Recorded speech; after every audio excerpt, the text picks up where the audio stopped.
Sarvada Sarvasevyaya Shri Krishnaya Namostute Madeka Bandhu Matsangin Madguru Man Mahandhana Manishtar Kamadbhagya Mad Ananda Namostute Asadhu Sadhu Tadayin Ati Nichochata Kara Hana Muncha Kadachinmam Premna Hit Kanthayos Narayanam Namaskritya Naram Chaiva Narottamam Devim Saraswatim Vyasam Tato Jayamudirayet Nashtaprayeshu Bhadreshu Nityam Bhagavat Sevaya Bhagavati Uttama Shloke Bhaktir Bhavati Naishtiki Om Jnanatimirandhasya Jnananjana Shalakaya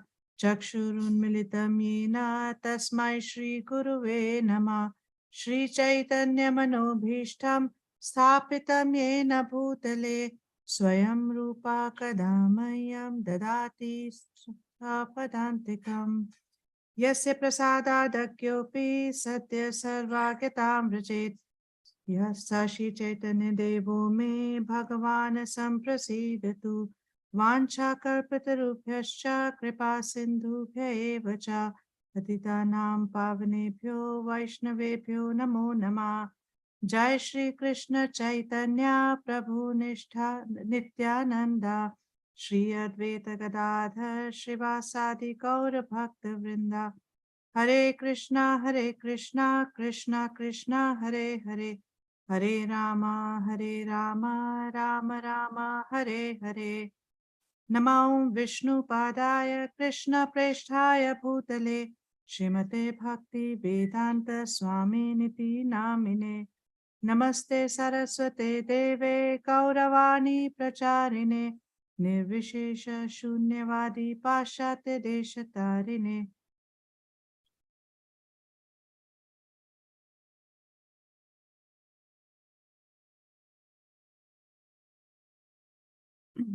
Om Namo Bhagavate Vasudevaya Om Namo Bhagavate Vasudevaya Om Namo Bhagavate Vasudevaya. So before we start the session today, so let's just pray to Srila Prabhupada and our spiritual masters so that our session may be growthful, nourishing.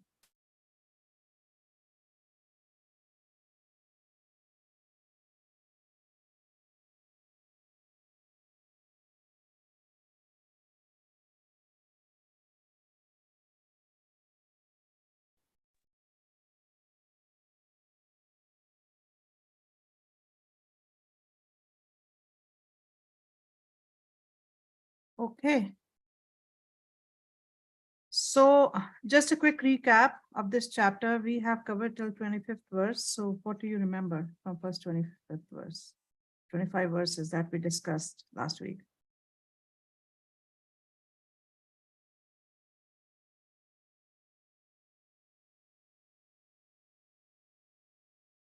Nobody remembers anything?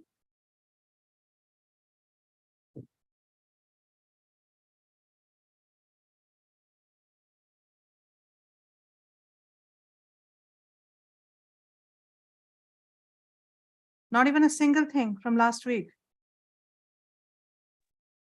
We were discussing description of Vaikuntha planets. Okay. And what was the main thing about Vaikuntha planets?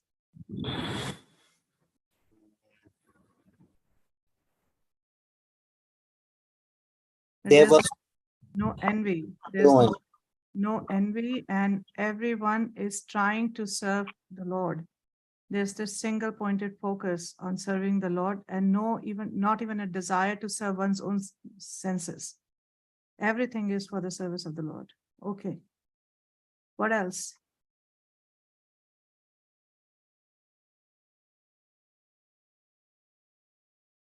So I really want to say something.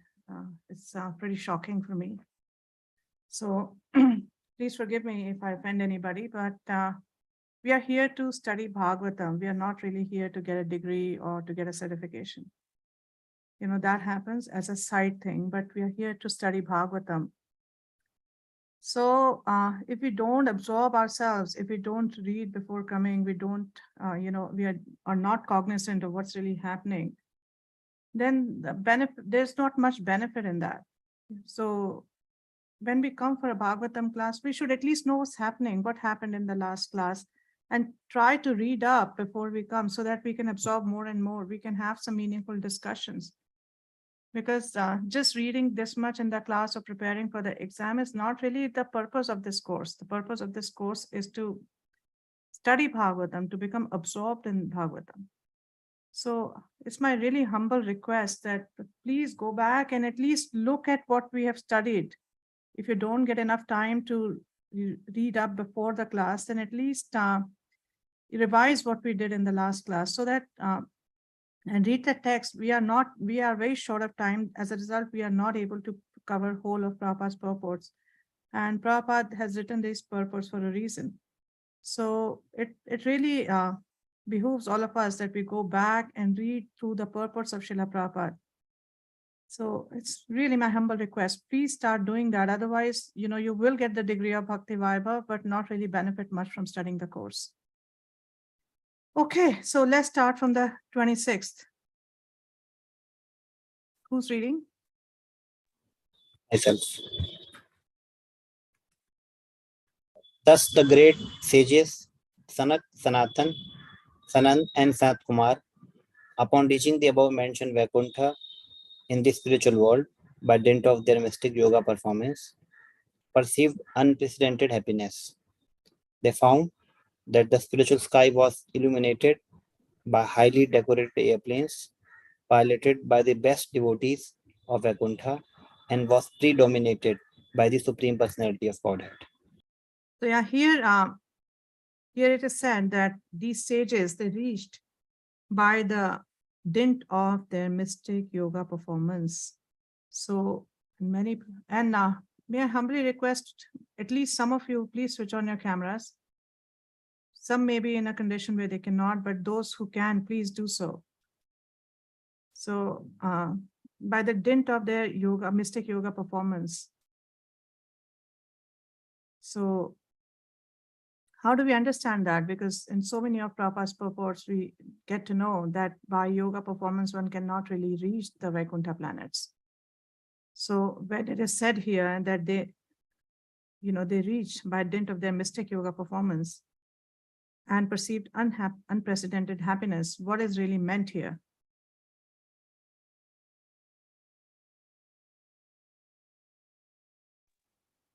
Hare Krishna, Mataji. Hare Krishna.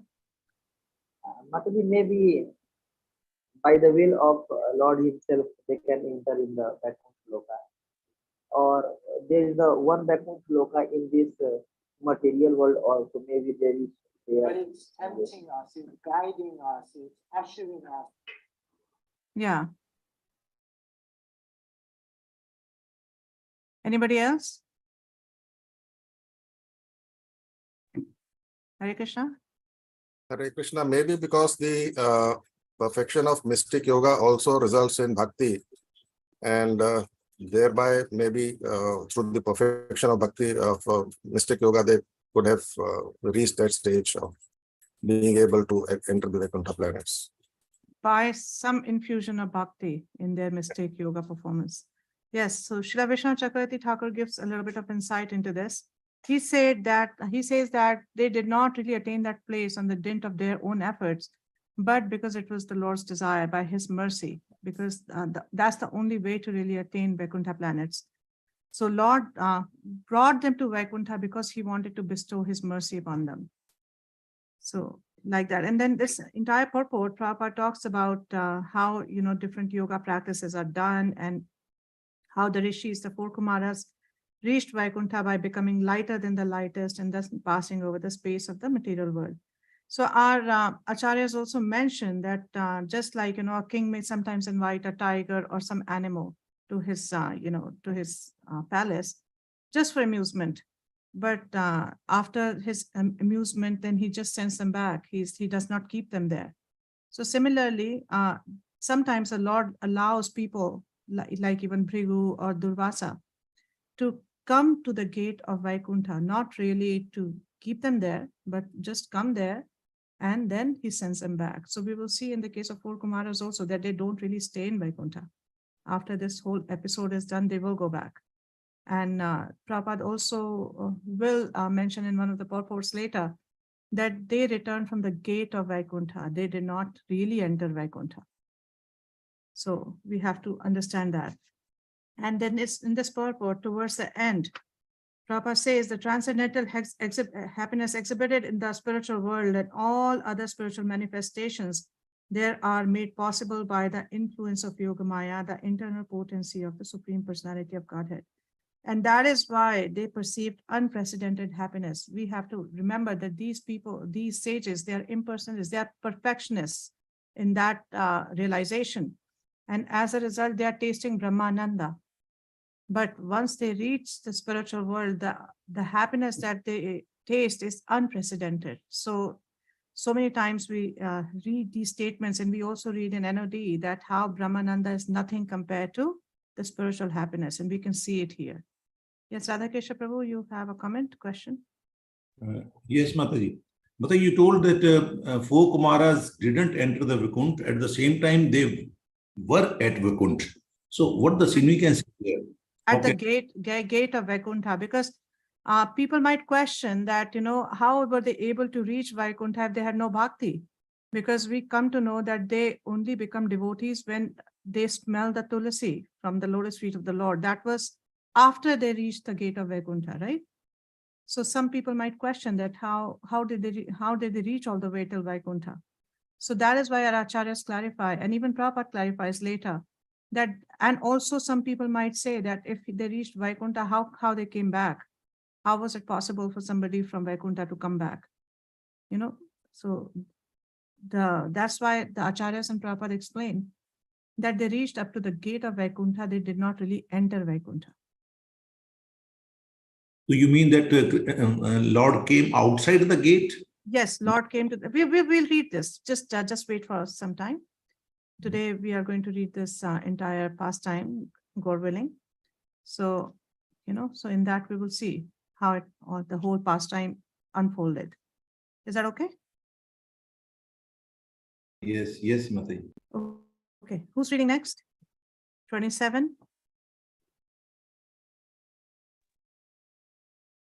After passing through the 6 entrances of Vaikuntha Puri, the Lord's residence, without feeling astonishment at all, the decorations they saw at the 7th gate 2 shining beings of the same age, armed with maces and adorned with most valuable jewelry, earrings, diamonds, helmets.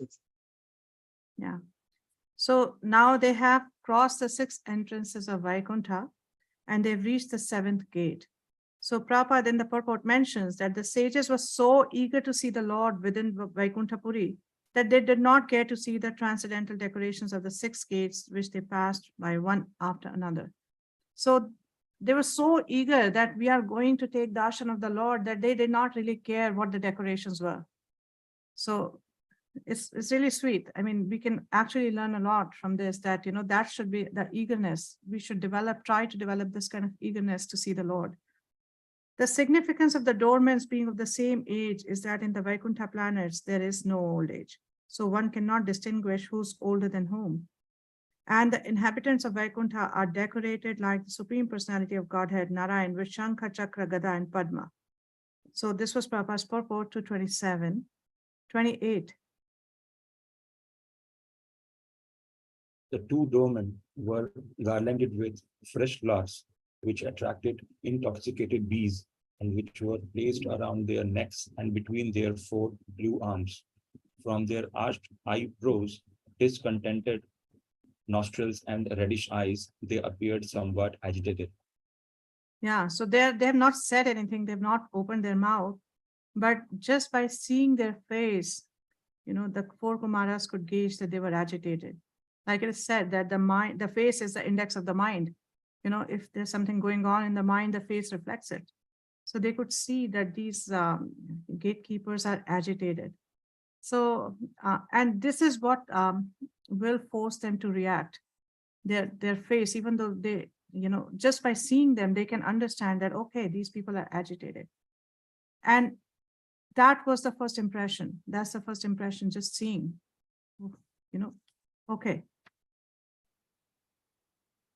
Next, 29. The great sages, headed by Sanak, had opened doors everywhere. They had no idea of ours and theirs.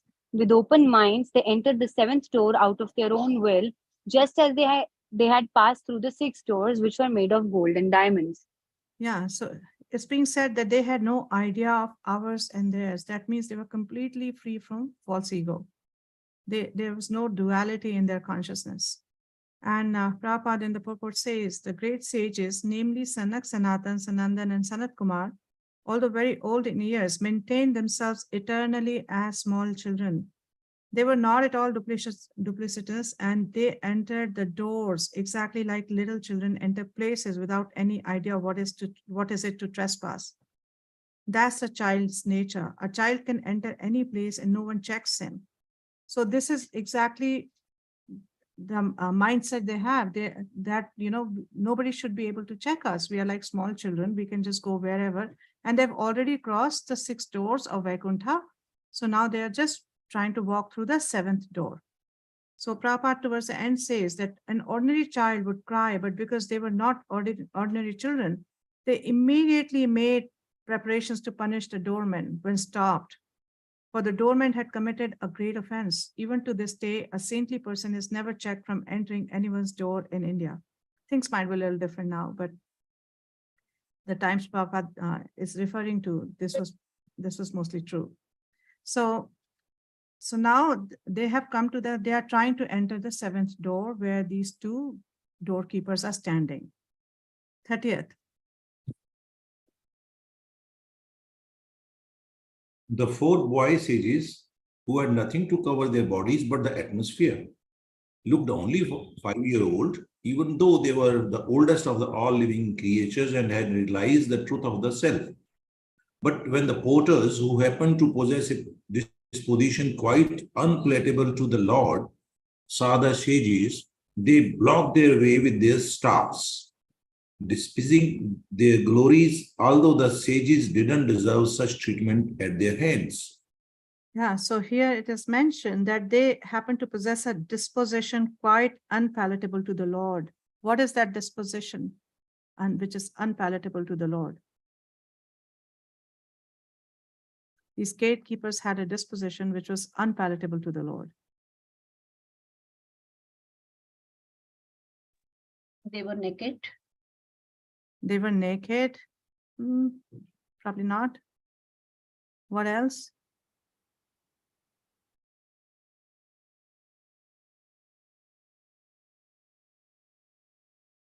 What was their disposition which was unpalatable to the Lord?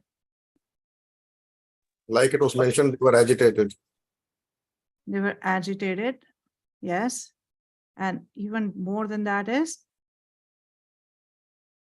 which is hinted in the last verse, that they had a dual mentality, ours and theirs. So this is, Lord does not like this kind of duality.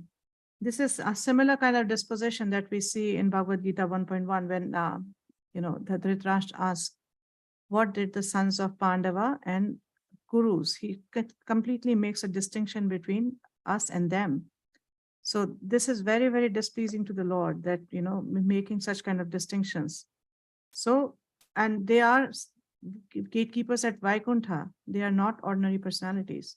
So they had that disposition and they blocked the ways. When they saw the sages, they blocked the way with their staffs. And here it's mentioned the sages did not really deserve such treatment at their hands, because they were, first of all, saintly personalities, Brahmanas. And as we all know, Krishna is very, very lenient with Brahmanas. He favors the Brahmanas. So to treat Brahmanas like this is something that was not a acceptable behavior. So in the purport, Prabhupada says that such saints were not to be forbidden to enter the kingdom of Vaikuntha, but by chance the doorman objected to their entrance. This was not fitting. The Lord is always anxious to serve sages like the Kumaras. But in spite of knowing this fact, the doorman astonishingly and outrageously prohibited them from entering. So here two words are being used in the purport which indicate that this was not a normal scenario. First, Prabhupada says, but by chance the doorman objected, which shows that this was not ordinary behavior. It was just by chance that this happened. And last line he says, the doorman astonishingly, which again shows that this was not their normal behavior. So there's already a hint of Lord's Leela, which will unfold, that this is some kind of pastime that the Lord is trying to enact here. So, and it's a very, very interesting pastime, because right now the doormen look guilty, but this will quickly shift. You know, this will quickly shift. It looks like that Jai Vijay are guilty right now and their behavior wasn't proper, but this is soon going to change. Okay, 31. When the Kumaras, although by far the fittest person, were thus forbidden entrance by the two chief doorkeepers of Sri Hari, while other divinities looked on, their eyes suddenly turned red because of anger due to their great eagerness to see their most beloved master, Sri Hari, the personality of Godhead. Yeah, so these sages who are really eager to see the Lord, now they are stopped. So their desire is thwarted. So now what is happening? It is making them angry. So Prabhupada, sometimes, we may wonder like how such saintly personalities could show that kind of anger. So now Prabhupada is in the second paragraph, this purport says, in this verse, it is figuratively stated that the younger brother of desire suddenly appeared in person when the sages were forbidden to see their most beloved personality of Godhead.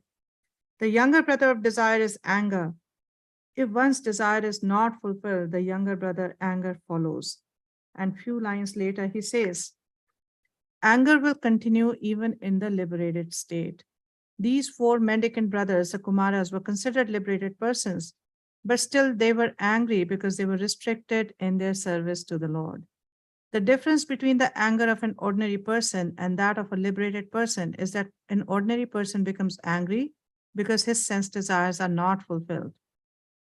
Whereas a liberated person like the Kumaras becomes angry when restricted in the discharge of duties for serving the Supreme Personality of Godhead. So Narottam Das Thakur says that Krodha Bhakta Dveshi Jane, that if one has to become angry, then one should become angry at those people who are envious of the Lord.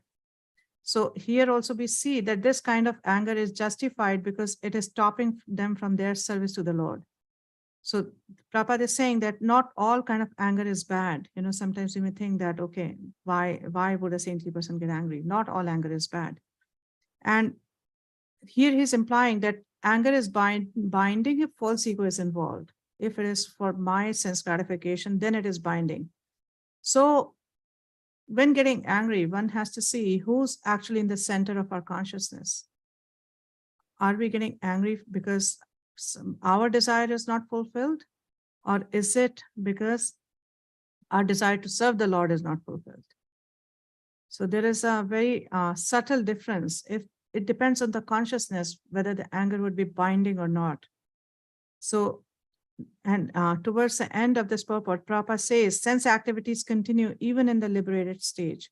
The difference is, however, that sense activities in liberation are accepted only in connection with Krishna consciousness, whereas sense activities in the conditioned stage are enacted for personal sense gratification. Okay. Yes, Rasik Prasham Prabhu. Just a small question I want to understand. How in mystic yoga can one be serving the Lord? They are going to serve the Lord in Shanta Rasa. See, there are different kind of rasas. So a person who is in Shanta Rasa, their service is glorification of Lord's qualities, Lord's beauty. So this is how different rasas serve. And when one is in Dasa Rasa, then it is about the service, some kind of, seeking of service. So we will see that these Kumaras, they'll be very pleased to see the Lord. That is also service in Vaikuntha, but it is in Shantarasa. Mataji, my question about this Shantarasa. Shantrasa is considered as inactive. And what you are saying, singing of glories, that is very advanced stage. Shantrasa doesn't. No, actually, when you if you study rasas in NOD, although it's a very, very advanced topic, but just from very preliminary understanding, I'm sharing this, that when you read the different rasas in NOD, you'll see the Shant rasa is characterized by the Udipan for Shant rasa is Lord's qualities, his beauties. It is not like they glorify like say Akrura would glorify the Lord, Yes. but it is glorification that, oh Lord, you're so beautiful, you're so wonderful, like that. And who can really stop oneself from glorifying when the Lord is in front of you? I mean, we can see that, we'll see that when the Lord appears and his beauty is described, who can really stop oneself from saying anything?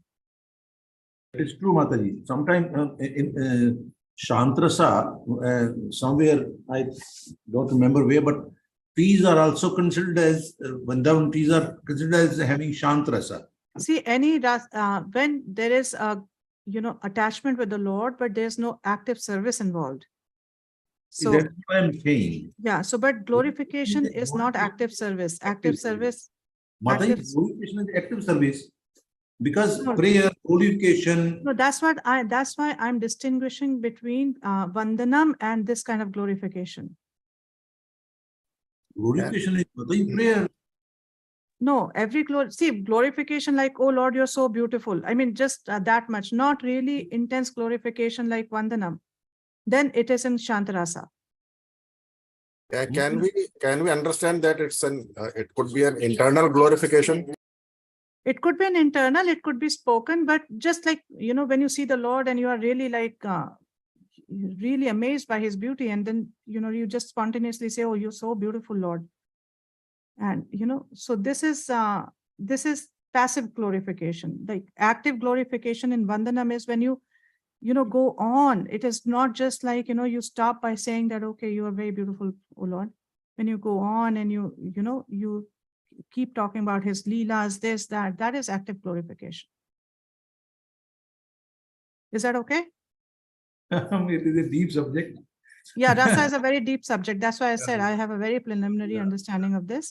And I'm just quoting what the acharyas say. No, that is true. But your answer is correct in view of the current scenario. Okay. Okay, So should we move on? Okay, sure. 32. The sages said, who are these two persons who have developed such a discontent mentality, even though they are posted in a service of the Lord in the highest position and are expected to have developed the same qualities as the Lord? How are these two persons living in Vaikuntha?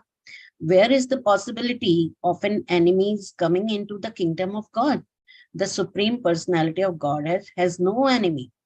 Who could be envious of him? Probably these two persons are imposters. Therefore, they suspect others to be like themselves. Yeah, so the now sages have become really angry, and they're saying that, they are serving the Lord. They're his gatekeepers. How come they have a completely different mentality? Because the Lord welcomes the Brahmanas. The Lord likes to serve the Brahmanas, and they have not any quality like that. They are looking at Brahmanas and actually trying to stop them. So how are such people in Vaikuntha? So, it's very interesting that when the gatekeepers are stopping Jai Vijay, their mood is, when their gatekeepers are stopping the Kumaras, their mood is, what are such people doing at Vaikuntha? You are not allowed in Vaikuntha. And here the sages are thinking that, what are you doing in Vaikuntha? People like you should not be in Vaikuntha. So what they're implying is that Jaya Vijay actually are like imposters, and that's why they think we are imposters. It's like Atmavat Manyate Jagat, that they themselves are imposters. So when they are looking at us, they are seeing us as imposters. So that is why they are stopping us. So, and why are they imposters? Because they are seeing, they are discriminating between friends and enemies in a world where no such duality really exists. In Vaikuntha, there is no duality between friend and enemy because everybody is a friend. So, but here these gatekeepers, they are standing right at the gate and doing this kind of discrimination. So Prabhupada in the purport says, therefore, in the Vaikuntha world, there is no question of enmity between the Lord and the residents. Here in this material world, the citizens may be inimical to the chief executives or heads of state, but in Vaikuntha, there is no such mentality. One is not allowed to enter Vaikuntha unless he has completely developed the good qualities. The basic principle of goodness is to accept subordination to the Supreme Personality of Godhead. The sages therefore were surprised to see that the two doormen who checked them from entering the palace were not exactly like the residents of Vaikuntha Loka. It may be said that the doorman's duty is to determine who should be allowed to enter the palace and who should not. But what is not relevant in this matter? That is not relevant in this matter because no one is allowed to enter the Vaikuntha planets unless he has developed 100% his mentality of devotional service to the Supreme Lord. No enemy of the Lord can enter Vaikuntha Loka. The Kumaras concluded that the only reason for the doormen checking them was that the doormen themselves were imposters. So this Leela is so interesting. We'll see different facets and how it will unfold in different ways. It goes up, down, there, here, there. It will be really interesting to see. 33. In the Vaikuntha world, there is complete harmony between the residents and the Supreme Personality of Godhead, just as there is complete harmony within space between the big and the small skies. Why then is there a seed of fear in this field of harmony? These two persons are dressed like inhabitants of Vaikuntha, but where from can their disharmony come into existence? Yeah, so they're talking about harmony. So harmony, what is the harmony in Vaikuntha? What harmony exists in Vaikuntha? Amrendra Hari Prabhu?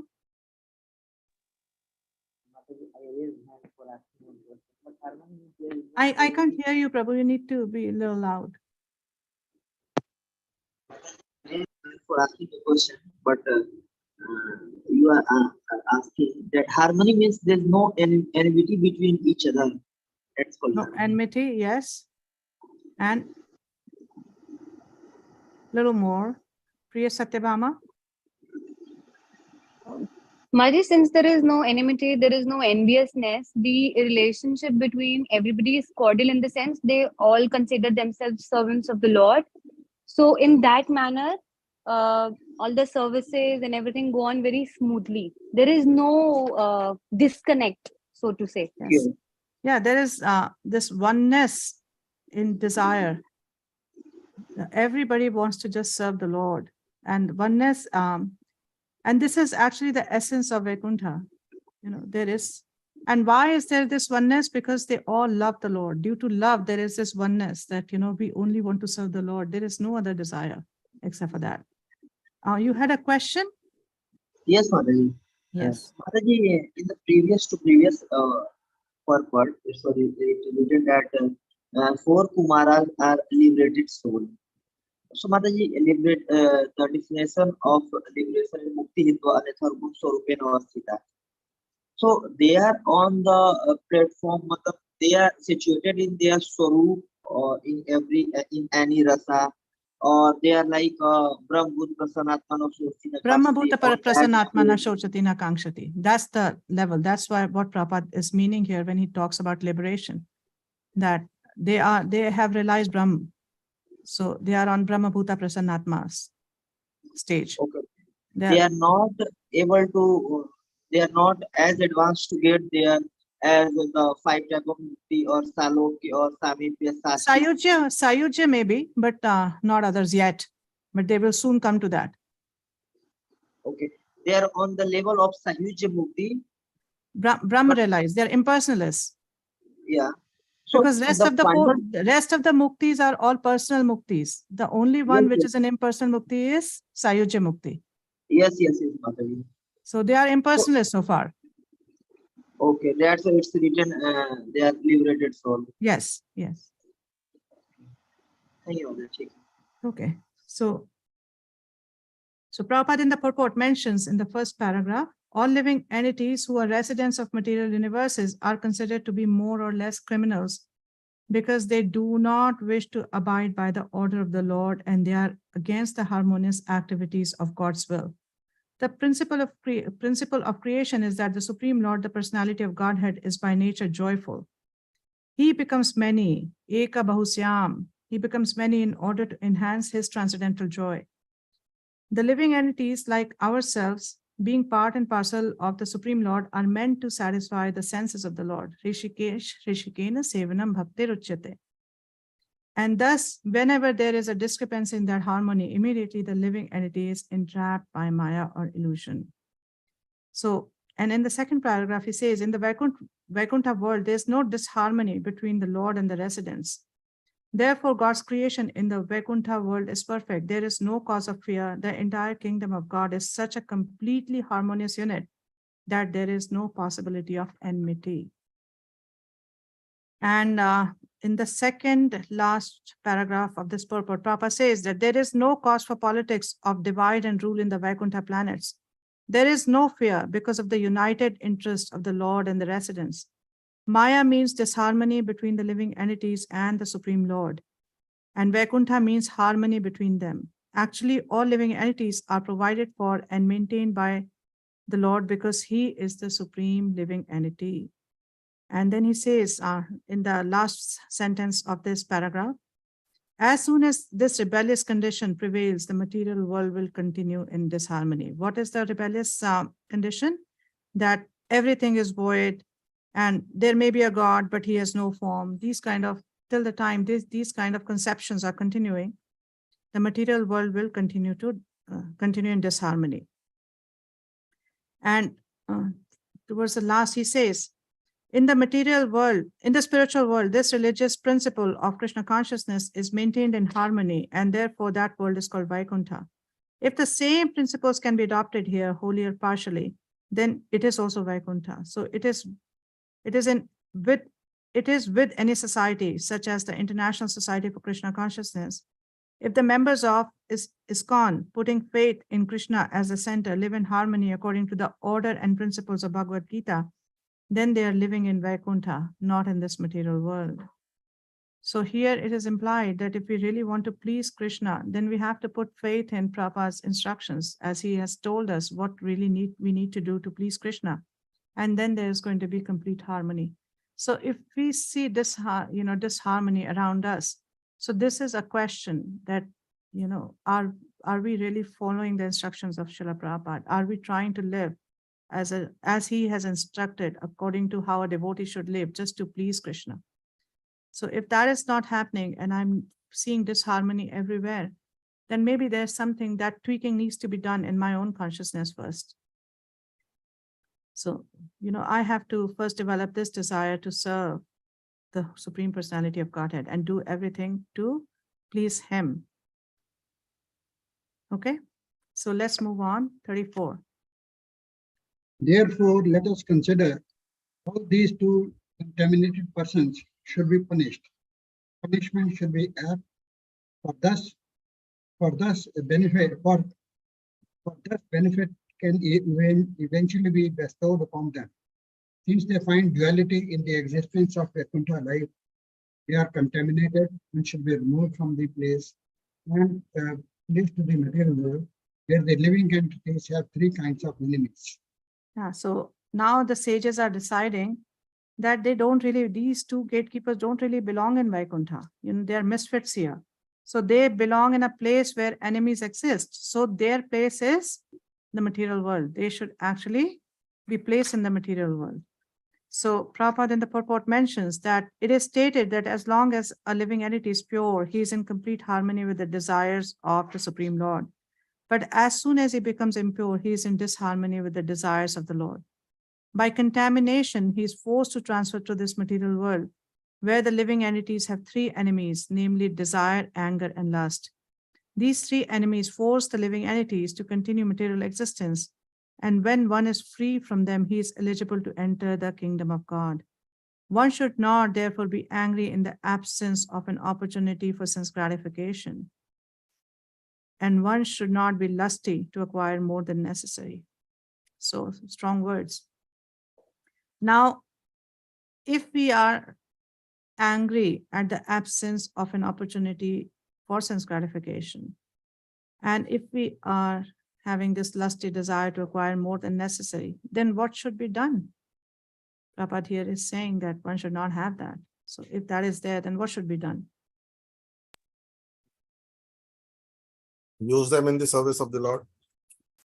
Use them in the service of the Lord. Okay. Yes. What else? Dovetailing, basically. Yeah. And what else?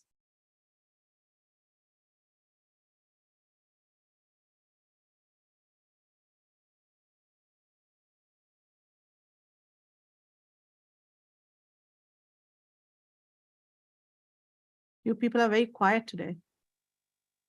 Mataji, can we say that remembering the past times where these things were, not in favor of those devotees, that might, make us remember what is the ultimate result of having, trying to gratify your senses or having lusty desires can do to you. And then you eventually go on to the path to rectify yourself by maybe chanting more, hearing more, trying to, remember Lord more so that you can actually take your mind off of those things and not eventually try to pursue them.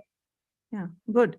So what Priya Satyabhama is saying, that when we read about those people who actually indulged in sense gratification and how it was detrimental for their spiritual well-being, then by reading and or hearing about those incidents, then we are kind of reminded that, I should not really go along this path. I should stop myself.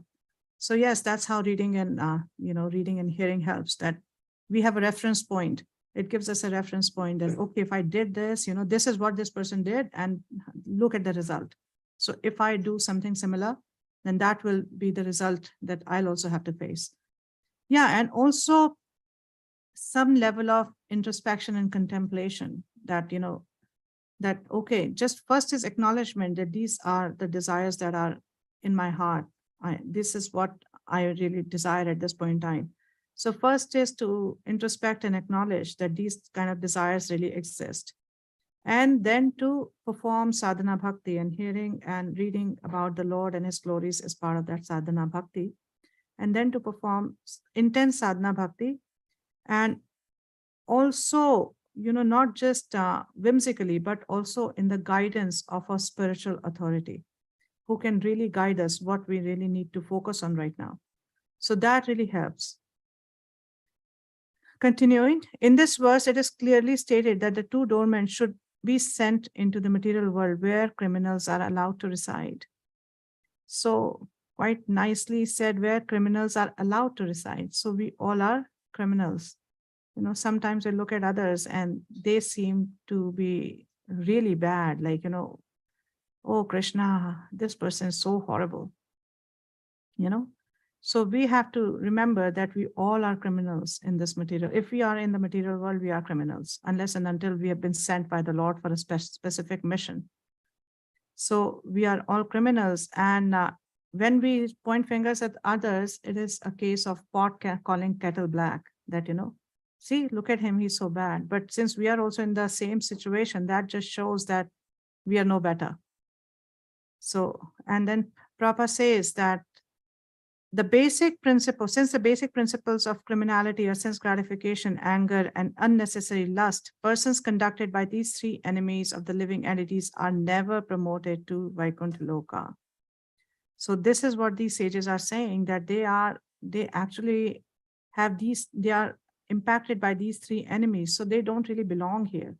They should be sent to a place where they belong, where all the criminals reside. Okay. Let's go on, 35.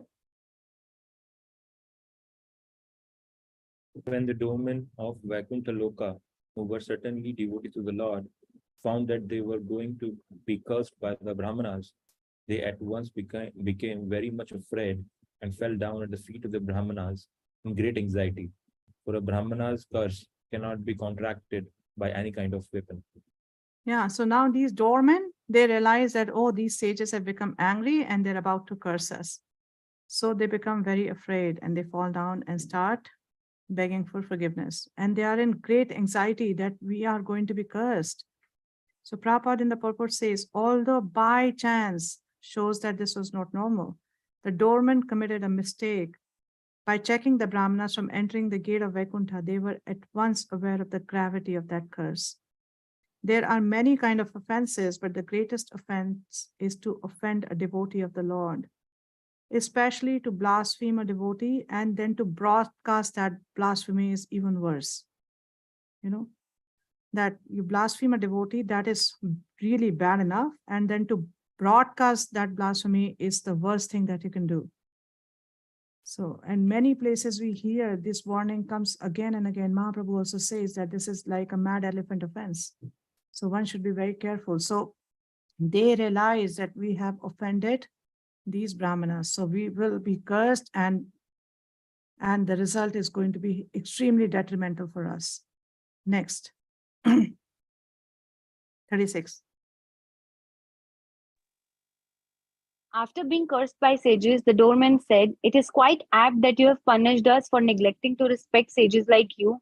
But we pray that due to your compassion at our repentance, the illusion of forgetting Supreme Personality of Godhead will not come upon us as we go progressively downwards." Yeah, so we can see that these doormen, they have such a saintly character. They are not really ordinary people. So we can see that they are saying that, this is apt. We should be punished. This is like when Parikshit, he realizes that he had actually put a death snake in Shamik Rishi's neck. So he realizes, and he comes back and says that I should be punished. I hope that, and when he comes to know that he's been cursed, he was happy that, yeah, I deserve punishment because my conduct was not proper. So here also we see that doormen, they're saying that, we did not treat you properly. We were offensive towards you. So we deserve to be cursed, but please be compassionate towards us so that we continue whatever state we may be in, wherever we may be in, we never forget the Lord. We always remember him. So what is their lamentation? Their lamentation is not really that is a lamentation going down in, lower species or, lower planets. But the mood is what? The mood is that we won't be able to serve the Lord. We will, if you do curse us, it may happen that we will forget the Lord. And that is something that is not acceptable to us. We don't want to forget the Lord. So that is the mood. So Prabhupada says in a very beautiful purport, he says, to a devotee, any heavy punishment is tolerable, but the one which affects forgetfulness of the Supreme Lord. The doormen who were also devotees could understand the punishment meted out to them, for they were conscious of the great offense they had committed by not allowing the sages to enter Vaikuntha Loka. In the lower species of life, including the animal species, forgetfulness of the Lord is very prominent. They know that. So the doormen were aware that they were going to the criminal department of the material world, and they expected that they might go to the lower species and forget the Supreme Lord. They prayed, therefore, that this might not happen in their lives, as in the lives they were going to accept because of the curse. So then, Prabhupada mentions in many purports that for a devotee of the Lord, the condition they exist in is of not much significance. But the consciousness they exist in, or where the heart is, that is what they are concerned about. That is their concern, that where is my consciousness? Where is my heart? So many places he quotes this beautiful verse from the 6th canto, which Lord Shiva tells Parvati after she curses Chitraketu, that Narayana Parasarvena Kutaschana Bibhyati, Swarga Pavarga Narkeshu, Api Tulyartha Darshana. That for a devotee of the Lord, he does not care whether he's in Swarga or in hellish planets, as long as he's able to serve the Lord, as long as he's able to remember the Lord. So we can see this, such a nice characteristic of the doorman. Okay, next, 37. At that very moment, the Lord, who is called Padmanabh because of his lotus grown from his navel and who is the delight of the tears, learned about the insult offered by his own servants to the saints. Accompanied by his spouse, the goddess of fortune, he went to the spot on those very feet, short far, by Kalsis and great sages. Okay, so Prabhupada mentions in Bhagavad Gita, Lord declares that his devotees cannot be vanquished at any time. The Lord could understand that the quarrel between the doormen and the sages was taking a different turn, and therefore he instantly came out of his place, and went to the spot to stop further aggravation so that his devotees, the doormen, might not be vanquished for good. So just say, how the Lord favors his devotees. He saw that, okay, they did not allow the sages to come in, and now the sages were really angry and they were going to curse. So Srila Jiva Goswami mentions that it's a very sweet explanation that he gives. That's why I'm sharing it. That the Lord, it's written, he went to the spot on those very feet. That Garud was standing right next to him, and he could have taken the Lord to where he needed to go. And he was telling, oh Lord, let me serve you, let me take you. But the Lord is in so much anxiety that he comes running bare feet. He gets so anxious that my devotees, my devotees should not be vanquished. They should not be cursed in a way that, there is no hope for them. There's no respite for them. So Krishna remembers his promise always. Kante pratijani name bhakta pranashati. And he's always there to protect his devotees. So he comes running. So it's really sweet. We can see how the Lord actually favors his devotees. Next, 38.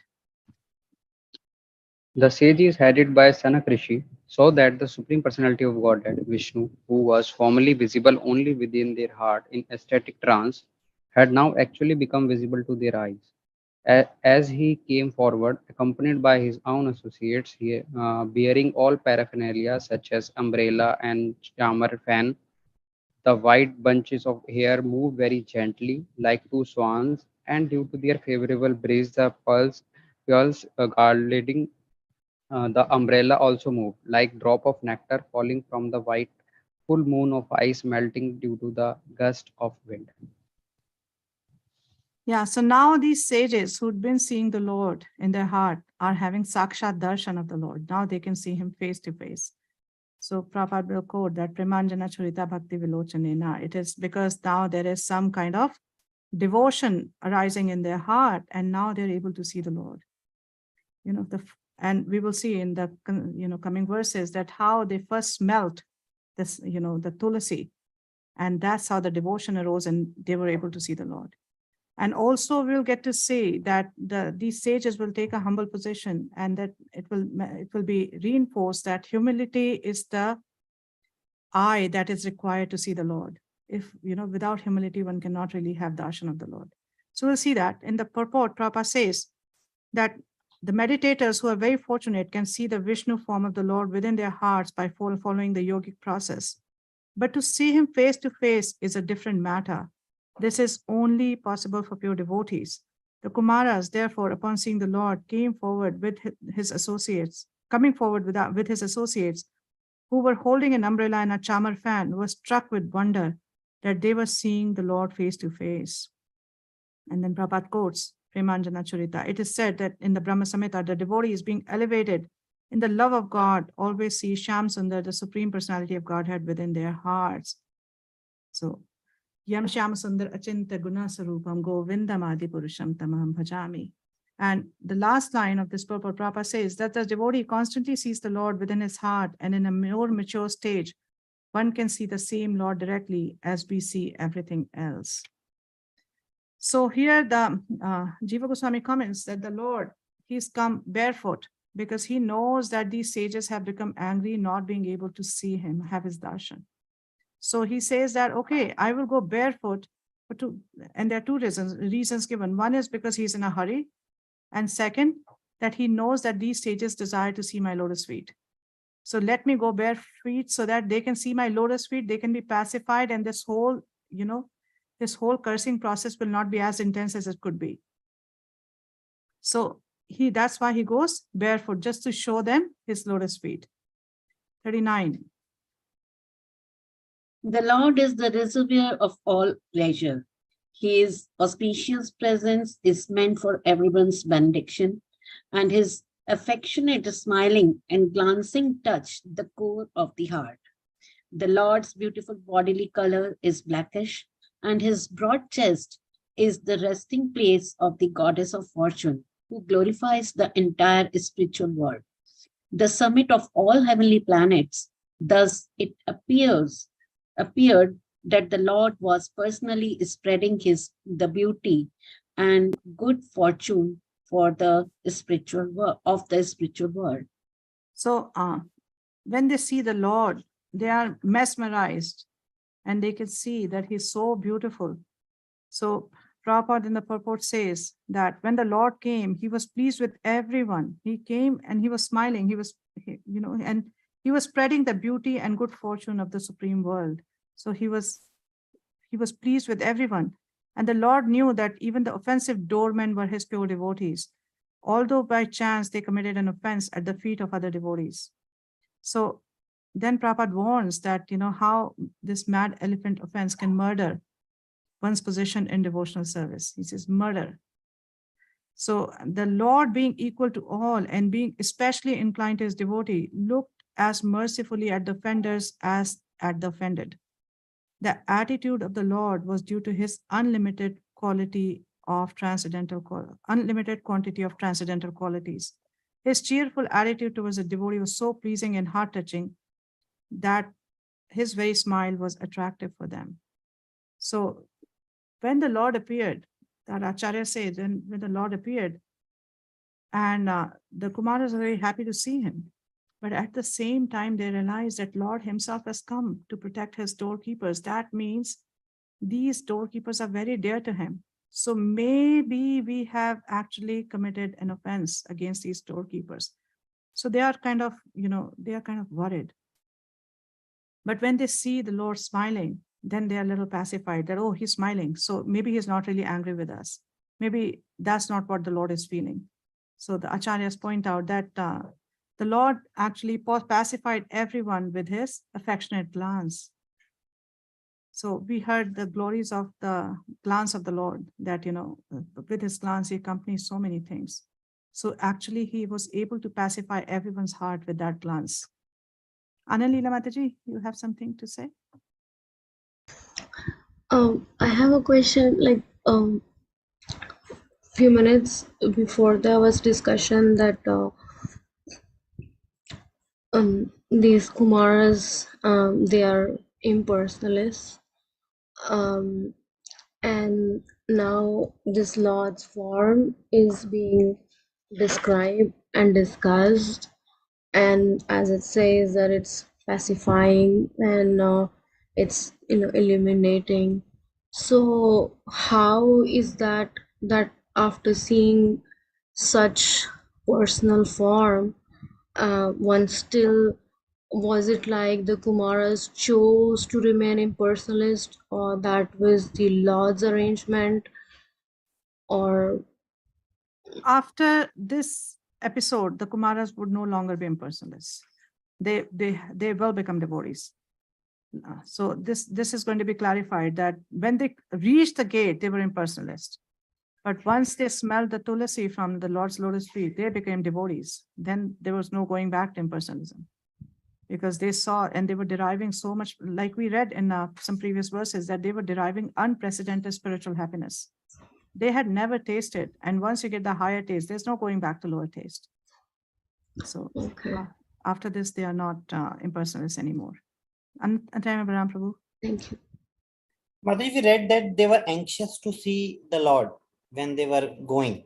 So being impersonalist, how would they be anxious if they're impersonalist? We will see that also. That will also unfold. They will mention that how they developed this desire to see the Lord, although they were impersonalists. So we will read that. Just hold on. Okay. Few more verses. Yeah. Okay, 40. He was adorned with a girdle that shone brightly on the yellow cloth covering his large hips, and he wore a garland of fresh flowers, which was distinguished by humming bees. His lovely wrists were graced with bracelets, and he rested one of his hands on the shoulder of Garuda, his carrier, and twirled a lotus with another hand. Yeah. So if we, in 10th canto, we will also read certain descriptions where the Lord always appears and he is twirling the lotus in his hand. It's looks like Krishna likes doing that. The Lord likes doing that. So, and here Jiva Goswami explains that he rested one of his hands on the shoulder of Garuda because he is in so much anxiety. He's unsteady. He's come running. So just to kind of support himself, he's resting one hand on Garuda that, I need that support. So, and here are these 4 Kumaras, they are liberated. They are completely pure souls. So we cannot even understand what they are seeing. When we read these descriptions, we cannot really understand how much bliss they were experiencing by seeing the form of the Lord, because their consciousness is completely pure. So we see according to our consciousness, so we see whatever we see is depending on the kind of consciousness we have. So these Kumaras who have pure consciousness can't imagine their experience, what would that be to see the Lord? So Prabhupada says in the purport, here is a full description of the personality of Godhead as personally experienced by the sages. The Lord's personal body was covered with yellow robes and his waist was thin. In Vaikuntha, whenever there is a flower garland on the chest of the personality of Godhead or any one of his associates, it's described that the humming bees are there. All these features were very beautiful and attractive for the devotees. One of the Lord's hand rested on his carrier Garuda, and in another hand he twirled a lotus flower. These are personal characteristics of the personality of Godhead, Narayan. 41. His countenance was distinguished by cheeks that enhanced the beauty of his alligator-shaped pendants, which outshone lightning. His nose was prominent and his head was covered with a gem-studded crown. A charming necklace hung between his stout arms, and his neck was adorned with the gem known as Kathur. So we know that in Vaikuntha Loka, everyone looks like the Lord, and there are 2 distinguishing characteristics. One is Kaustubha, and the other one is Shivatsa. Right? So he and his description is being given here. So I want to read something from the 10th canto where, we read descriptions of the Lord, one by the Brahman Patnis and one by the Gopis. So you'll see how different people see the Lord differently. So this is from 10:21:5. These Gopis are, seeing and describing the form of the Lord. They say, wearing a peacock feather ornament upon his head, blue karnikara flowers on his ears, a yellow garment as brilliant as gold, and the Vaijayanti garland, Lord Krishna exhibited his transcendental form as the greatest of dancers as he entered the forest of Vrindavan, beautifying it with the marks of his footprints. He filled the holes of his flute with the nectar of his lips, and the cowherd boys sang his glories. And in 23, chapter 22nd verse, the wives of the Brahmanas, they describe, his complexion was dark blue and his garment golden. Wearing a peacock feather, colored minerals, sprigs of flower buds, and a garland of forest flowers and leaves, he was dressed just like a dramatic dancer. He rested one hand upon the shoulder of a friend and with the other twirled a lotus. Lilies graced his ears, his hair hung down over his cheeks, and his lotus-like face was smiling. So we see that, this twirling of lotus seems like, a normal thing for the Lord to do. And also how different, in different cantos, we'll see the Lord will appear in different places and how he's been described. And it's very wonderful to read those descriptions. And also from, I found this very interesting, from Madhurya Kadambini, Srila Vishwanath Chakravarti Thakur says, the realization of a devotee who has come to the platform of prema. Of late, I have deeply realized the gravity of my offenses. I have foolishly compared the Supreme Lord's beautiful form and complexion to the billowing monsoon clouds or to the blushing bluish lotus flower, and even to a sparkling blue sapphire. I have drawn poetic parallels between his exquisite face and the rising moon, or the splendor of his delicate feet and the tender leaves of spring. These analogies are as amiss as when a scorched mustard seed is compared to a mountain of glittering gold, an ordinary chickpea to an invaluable touchstone gem, a lowly sly fox to a regal lion, and a miserable mosquito to the awe-inspiring Garuda. I sincerely regret having committed those gross blunders. Those were the times when I thought that my glorification of the Lord was indeed poetic, but in fact, I shamelessly paraded my puerile learning for all to see. So like we were saying that people see according to their consciousness. So when we read these descriptions, we say, oh, very fascinating, very nice. But when a pure devotee, sees the Lord, then he realizes that these descriptions don't do justice. These are just some words which don't really do justice to his appearance. So even the Kumaras could be feeling some extent of that, that the Lord, we obviously cannot really understand what they were seeing and what they were feeling. Okay, so going to 42. The exquisite beauty of Narayan, being many times magnified by the intelligence of devotees, was so attractive that it defeated the pride of the goddess of fortune in being the most beautiful. My dear demigods, the Lord who thus manifested himself is worshipable by me, by Lord Shiva, and by all of you. The sages regarded him with unsated eyes and joyously bowed their heads at his lotus feet.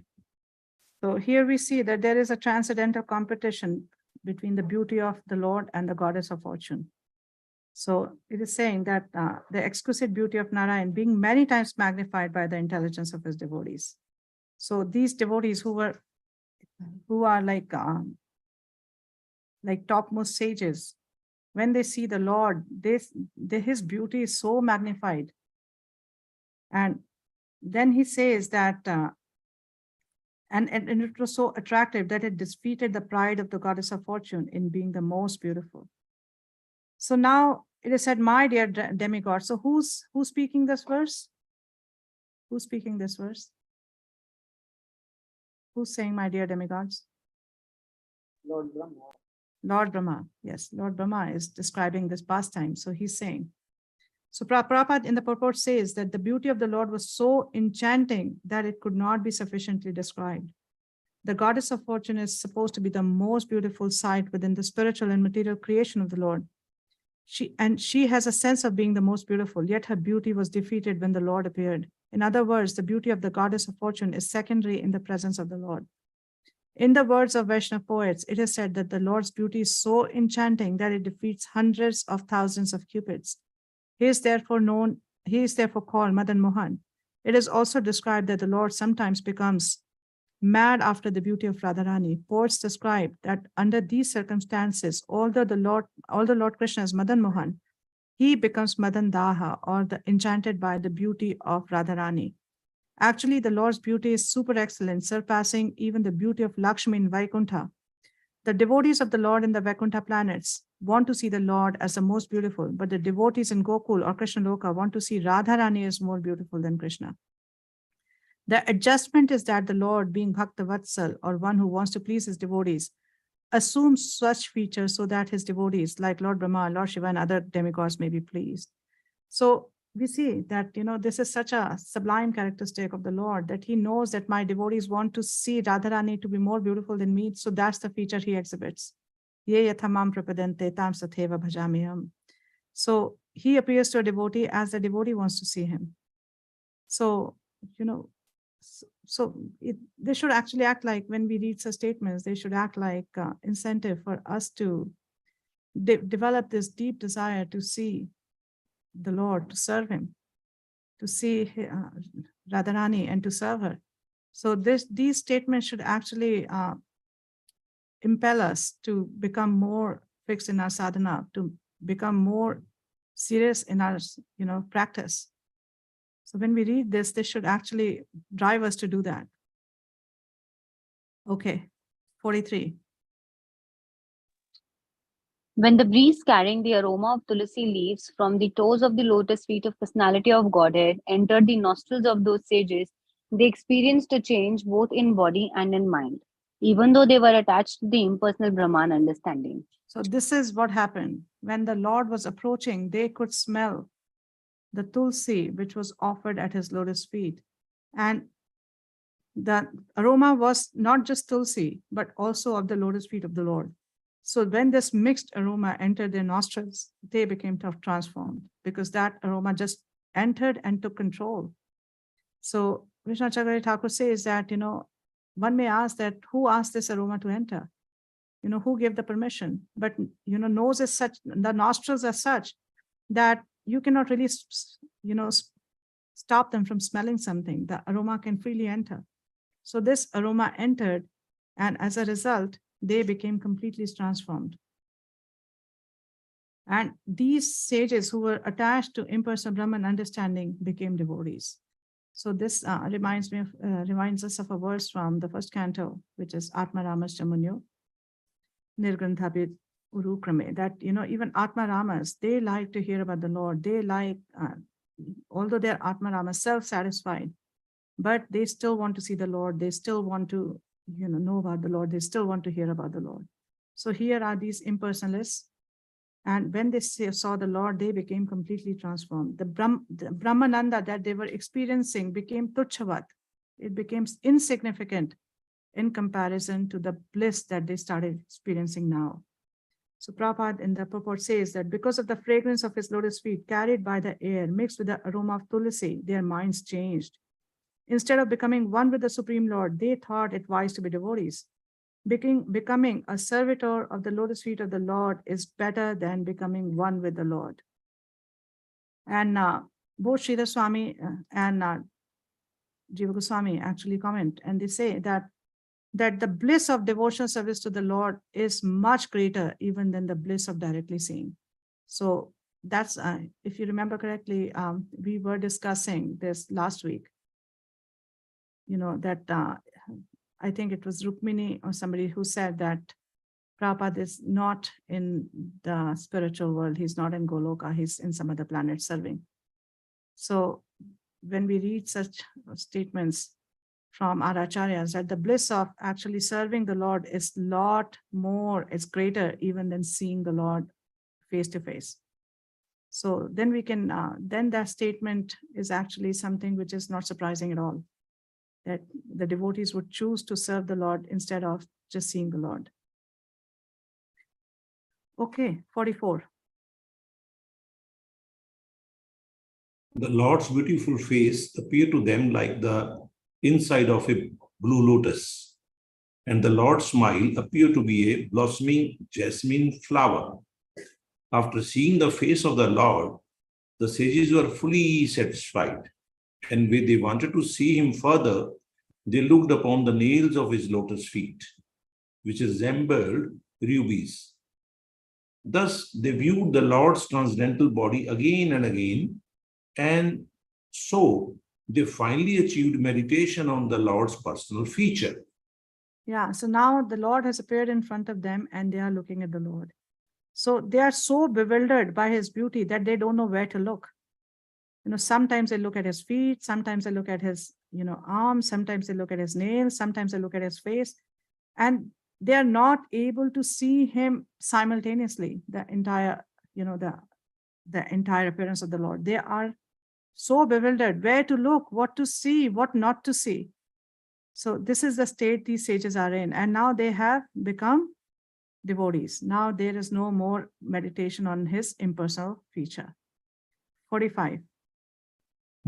This is the form of the Lord which is meditated upon by the followers of the yoga process, and it is pleasing to the yogis in meditation. It is not imaginary but factual, as proved by great yogis. The Lord is full in 8 kinds of achievements, but for others these achievements are not possible in full perfection. Yeah, so Prabhupada, in the second paragraph of this purport, he says towards the middle, the highest yoga mark process is to concentrate the mind 24 hours a day on Krishna, and that is called Krishna consciousness. So this is what Krishna says in 647, that the highest yogi is one who focuses his consciousness completely on me. Yoginam api sarvesham. So, so what is it? What is it that stops us from concentrating our mind 24 hours a day on Krishna? What is it that really stops us from doing that? Why are we not able to do that? Our anarthas. Our anarthas, yes. and Or enviousness. our Illusion. enviousness. So the remedy is that we, as our Acharya Saint Prabhupada says in many places, that to become conscious first, before we can become Krishna conscious, we need to become conscious. And then gradually, as we as we practice, the taste comes. The taste comes gradually. So we should really focus on our sadhana by making that attempt, by trying to please the Lord. And that's how one can slowly come to that level where one can 24 hours think about the Lord, meditate on the Lord. So tatra lolyam api mulyam ekalam, right? That till the time we have this intense desire to serve the Lord, to please the Lord, it is not going to happen. So we have to develop that kind of desire. And the best way to develop that desire is to intensify the practice and associate with the devotees who actually have this kind of a desire. So when we associate with those kind of devotees who have this kind of desire, then there is some kind of transmission. We automatically start acquiring that taste. We automatically start acquiring that desire to please the Lord. So this is a very long purport in Prabhupada towards the middle, almost towards the end of second paragraph mentions that one cannot hear, the Prabhupada actually talks about yoga practice and what is really prevalent and what people really think is yoga. He says, one cannot practice yoga in a congested city, living a life of extravagancy, including unrestricted sex indulgence and adultery of the tongue. Yoga practice, when adultery of the tongue is mentioned, what do we really understand by the adultery of the tongue? The willingness to eat things which we are prohibited, or we should not be consuming at all. Yeah, so one level of that adultery is to consume, say, intoxicants or meat. Yeah. Other level of adultery of the tongue is to actually accept which is not offered to the Lord first, like bhoga. Instead of prasad, accepting bhoga. That is also adultery of the tongue. Yoga practice necessitates controlling the senses, and the beginning of sense control is to control the tongue. One who can control the tongue can also have control over other senses. One cannot allow the tongue to take all kind of forbidden food and drink, and at the same time advance in the practice of yoga. And then Prabhupada says in the fourth paragraph of this purport, by meditation, one can understand that God is seated within one's heart. Even if one does not know it, God is seated within the heart of everyone. Not only is he seated in the heart of a human being, but he's also within the hearts of cats and dogs. And Bhagavad Gita certifies this fact by the declaration of the Lord, Ishvara Sarva Bhutanam Hrideshe Arjuna Tishtati. The Ishwar, the supreme controller of the world, is seated in the heart of everyone. Not only is he in everyone's heart, but he's also present within the atom. No place is vacant or devoid of the presence of the Lord. So when we read such statements, so what does it force us to think or do? That Lord is everywhere, he's in everyone's heart, there's no place where he's not there.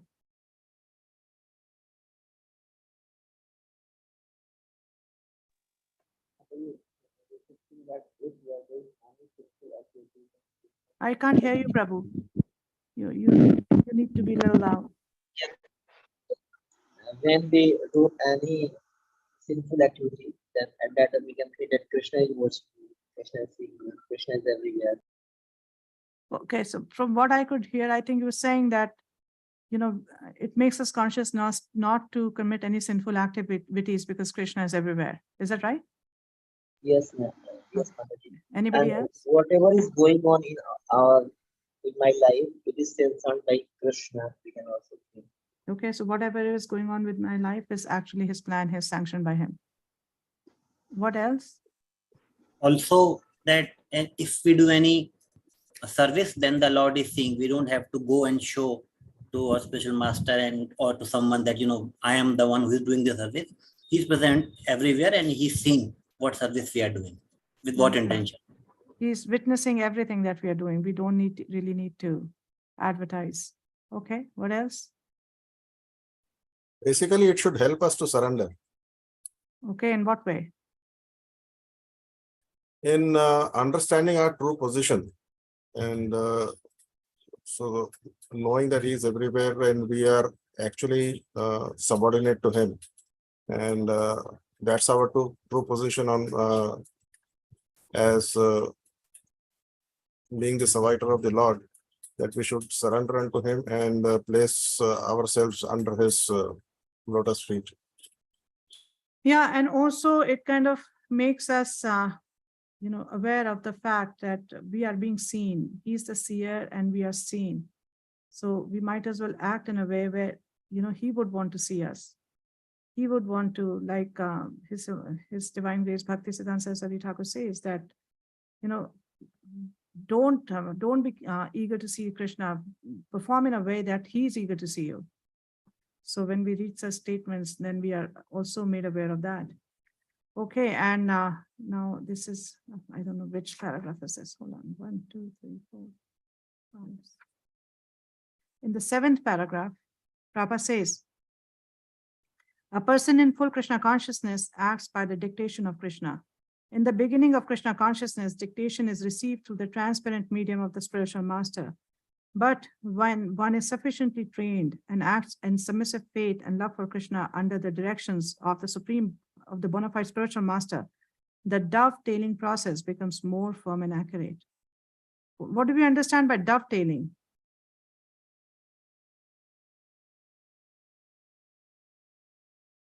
How does this dovetailing process become more firm and accurate?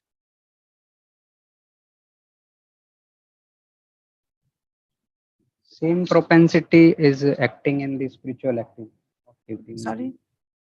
Same material activity is basically dovetailing to the spiritual, like anger and other things, which they are dovetailing in spiritual activity in the Krishna consciousness.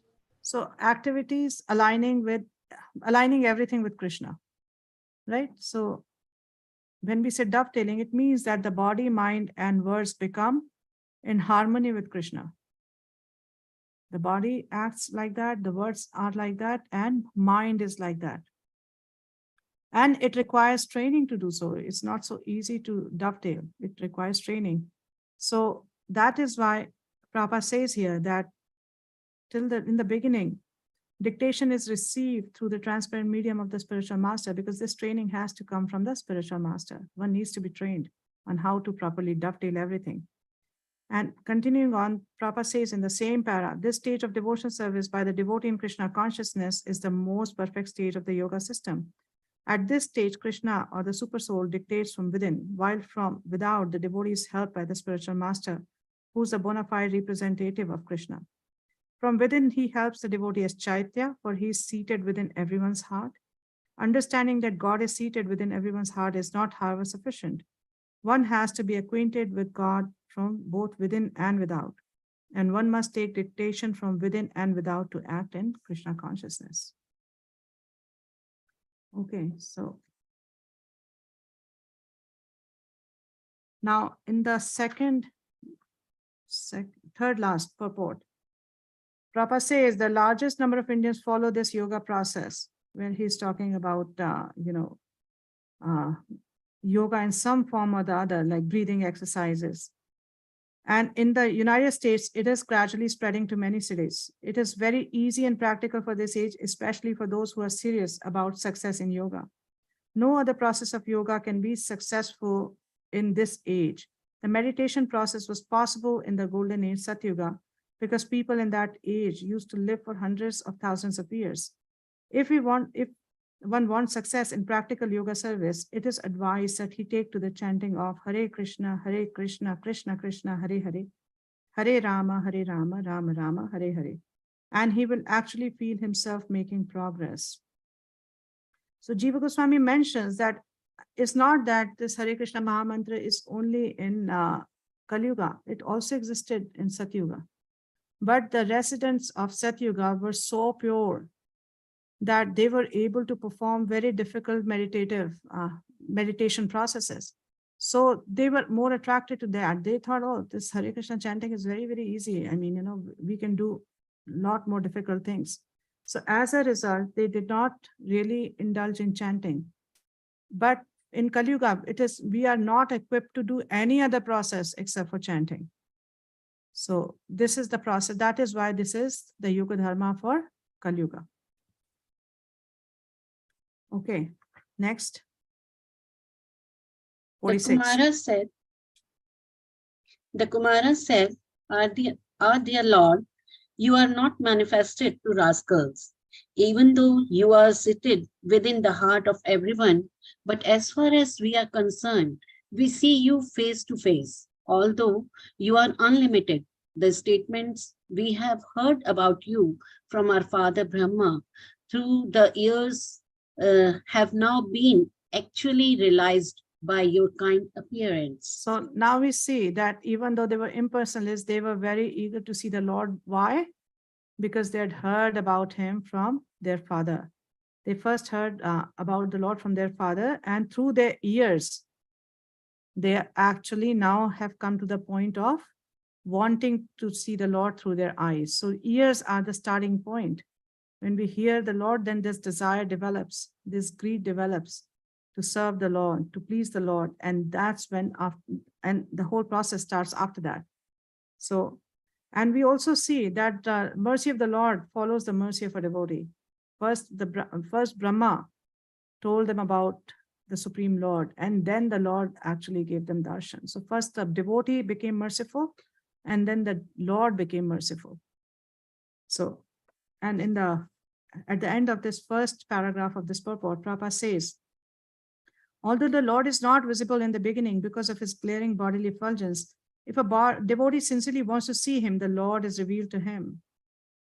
And second paragraph, here the four sages, Sanat Kumar, Sanatan, Sanandan, and Sanak, are described as actually sincere devotees. Although they had heard from their father, Brahma, about the personal feature of the Lord, only the impersonal feature Brahman was revealed to them. But because they were sincerely searching for the Lord, they finally saw his personal feature directly, which corresponded with the description given by their father. So whatever they had heard is now manifested in front of them. They had heard about the Lord, now they can see the Lord. They thus became fully satisfied. Here they express their gratitude because although they were foolish impersonalists in the beginning, by the grace of the Lord, they could now have the good fortune to see his personal feature. Okay, 47. We know that you are the supreme absolute truth, the personality of Godhead, who manifests his transcendental form in the uncontaminated mode of pure goodness. This transcendental, eternal form of your personality can be understood only by your mercy, through unflinching devotional service, by great sages whose hearts have been purified in the devotional way. Yeah. So now they're feeling this humility that, the Lord, Supreme Lord, has manifested in front of us. And this is only his mercy. Out of his mercy, we had no qualification whatsoever. But out of his mercy, he has appeared in front of us. So it is mentioned that their hearts are now purified because of devotional service. And Prabhupada mentions in the first paragraph, even though the four Kumaras were instructed by their great learned father Brahma, they could not actually understand the absolute truth. They could only understand the supreme absolute truth when they personally saw the personality of Godhead with their own eyes. In other words, if one sees or understands the supreme personality of Godhead, the other two features of the absolute truth, namely impersonal Brahman and localized Paramatma, are automatically understood. And towards the end of this purport, Prabhupada says, it is said that one can understand the supreme personality of Godhead when one is even slightly favored by him. Otherwise, without his mercy, a man may speculate for thousands of years and not understand what is actually the absolute truth. This mercy can be perceived by the devotee when he is completely freed from contamination. It is stated, therefore, that only when all contamination is rooted out, the devotee is completely detached from the material attractions, can he perceive the mercy of the Lord. So it is a very, very rare thing to actually have the darshan of the Lord. And it's a very, very special mercy, which is only received by invitation only. We cannot force the Lord. Prabhupada says in many places, the Lord is not your order carrier. You cannot order the Lord to appear. the Lord appears out of his mercy and his own volition. So what is actually the qualification to attract this mercy? What is the qualification to attract this mercy? Humility. Say that again. Humility. Humility. And what else? Intense Rukmini? desire. Surrender, Mataji. Non-enviousness. Rukmini? I was also saying humility and loving devotional service unto the Loving Supreme. Yeah. So we've been seeing that is humility, sincerity, and a deep desire to serve the Lord, and non-enviousness. Yes.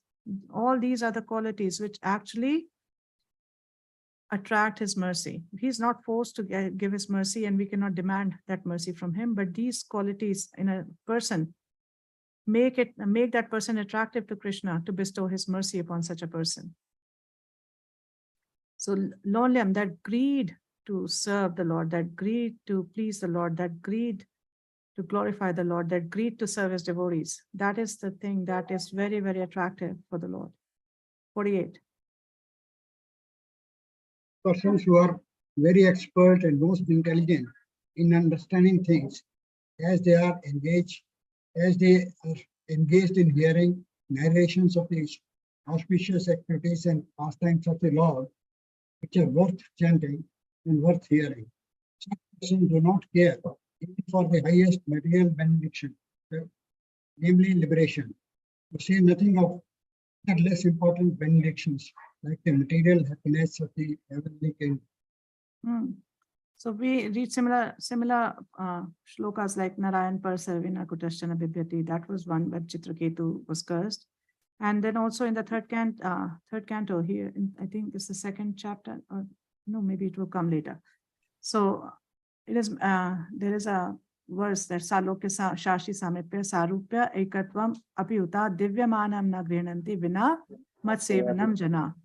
That unless a devotee does not accept any of the liberations, 5 kinds of liberation, if they do not include service to the Lord, he only accepts these forms of liberation if they are accompanied with service to the Lord. Otherwise, he's not interested in any of the liberations. He's just interested in serving the Lord. So Prabhupada, towards the middle, maybe like after 9 sentences, he says, there are 5 kinds of liberation, the least important of which is called Sayujya, to become one with the Supreme. Devotees don't care for such liberation because they are actually intelligent, nor are they inclined to accept any of the other 4 kinds of liberation, namely to live on the same planet as the Lord, to live with him side by side as an associate, to have the same opulence, or to attain the same bodily features. They are concerned only with glorifying the Supreme Lord and his auspicious activities. Pure devotional service is Shravanam Kirtanam. Pure devotees who take transcendental pleasure in hearing and chanting the glories of the Lord do not care for any kind of liberation, and even if they are offered the 5 liberations, they refuse to accept them, as stated in Bhagavatam in the 3rd canto. Okay. Hello.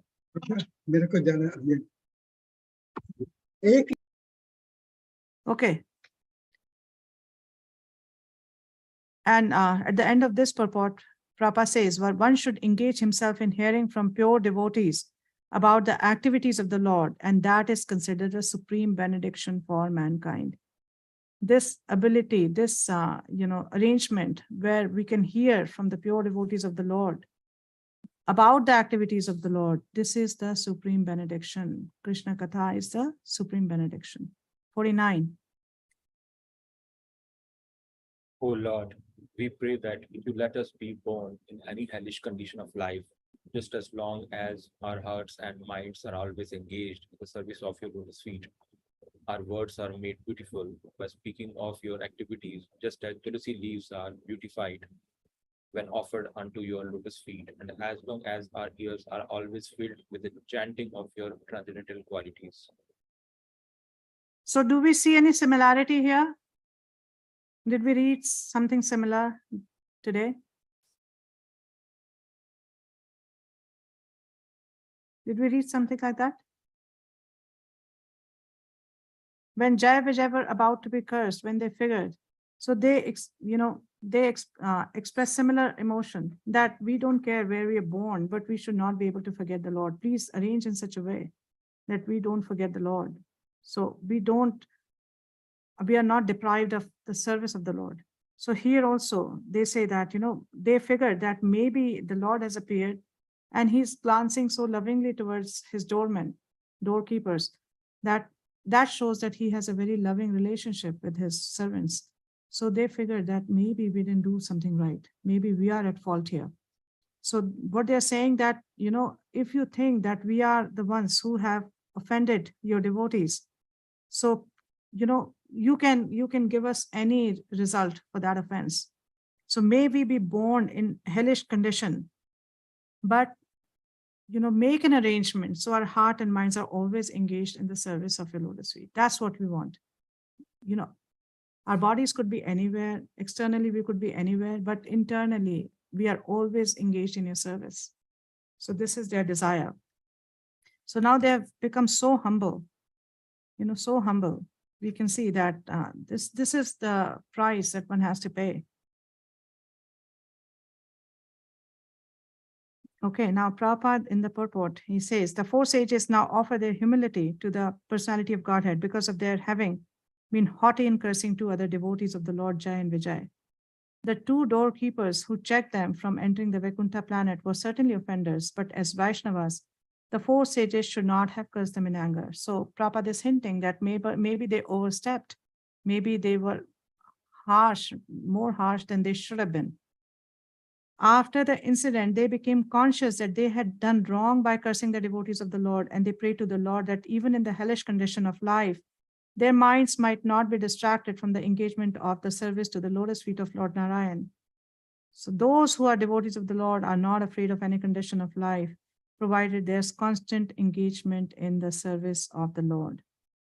So, and towards the end of this paragraph, Prabhupada says, in material life, both heaven and hell are one and the same because they are material. In either place, there is no engagement in the Lord's service. Therefore, those who are engaged in the service of the Lord see no distinction between heaven and hell. It is only the materialists who prefer one over the other. Because they can see that hell is where there's no service and heaven is where there is service to the Lord. That's how they distinguish. And Prabhupada then says in the second paragraph, these four devotees prayed to the Lord that although they might go to hell because they have cursed devotees, they might not forget the service of the Lord. The transcendental loving service of the Lord is performed in three ways, with body, with the mind, and with words. Here the sages pray that their words may always be engaged in glorifying the Supreme Lord. One may speak very nicely with ornamental language, or one may be expert at controlled grammatical presentation, but if one's words are not engaged in the service of the Lord, they have no flavor and are of no actual use. So Prabhupada is then giving the example of Tulsi, that, Tulsi could be seen for medicinal uses and that, this and that, but actual use of Tulsi is what? That she is used in the service of the Lord. She serves the Lord. That is her actual glory. And then Prabhupada says that as the sky can never be filled up, the quality of the ear is such that one may go on pouring in vibrations of various kinds, yet it is capable of receiving more and more vibrations. Our devotee is not afraid of going to hell if he has the opportunity to hear the glories of the Lord constantly. So we will see later. Now we'll see that these Kumaras are feeling remorseful, and we'll see that how the Lord will say that actually it's not your fault. I only generated this anger in you. So, and we can also see their wonderful mood, that the fear they have is the forgetfulness of the Lord. And that should be the fear for everyone. That is actually the fear for even us, for devotees. But we harbor so many different kind of fears. But that is the actual fear that we must have. That in any circumstance, we do not really forget the Lord. We don't forget his glories. We don't forget him. Okay, and the last verse of this chapter. O Lord, we therefore offer our respectful obeisances unto your eternal form as personality of Godhead, which you have so kindly manifested before us. Your supreme eternal form cannot be seen by unfortunate, less intelligent persons, but we are so much satisfied in our mind and vision to see it. So yeah, so they are understanding that, you know, the form that we are able to see is His mercy, and this is such a wonderful form. And Prabhupada says in the towards the second half of the purport, for the impersonalists and so-called yogis, the Lord is always hidden by the curtain of Yogamaya. Bhagavad Gita says that even when Lord Krishna was seen by everyone while he was present on the surface of the earth, the impersonalists and so-called yogis could not see him because they were devoid of devotional eyesight. The theory of the impersonalists and so-called yogis is that the Supreme Lord assumes a particular form when he comes in touch with Maya, although actually he has no form. This very conception of the impersonalists and so-called yogis check them from seeing the Supreme Personality of the Godhead, Supreme Personality of Godhead as he is. This is the mentality. There is no service mentality. There is, this defiant mentality, which does not allow them to see the form of the Lord. The Lord, therefore, is always beyond the sight of such non-devotees. The four sages felt so much obliged to the Lord that they offered their respectful obeisances unto him again and again. Thus end the Bhaktivedanta purport of the third canto, 15th chapter of the Srimad Bhagavatam, entitled Description of the Kingdom of God. So now let's take a break. So it's 11:41 by my clock. So we should come. Maybe we should come back by 11:55. Let's take a 14-minute break. Okay, Hare Krishna.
Hare Krishna, Krishna Krishna, Hare Hare, Hare Rama, Rama Rama, Hare Hare. Okay, so is everyone back? Let's start with the 16th chapter. The two doorkeepers of Vaikuntha, Jai and Vijay, cursed by the sages. Okay, let's start reading.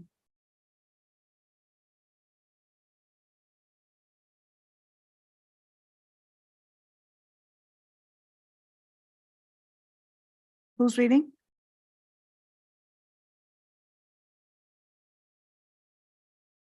Lord Brahma said, after thus congratulating the sages of their nice words, the Supreme Personality of Godhead, whose abode is in the kingdom of God, spoke as follows.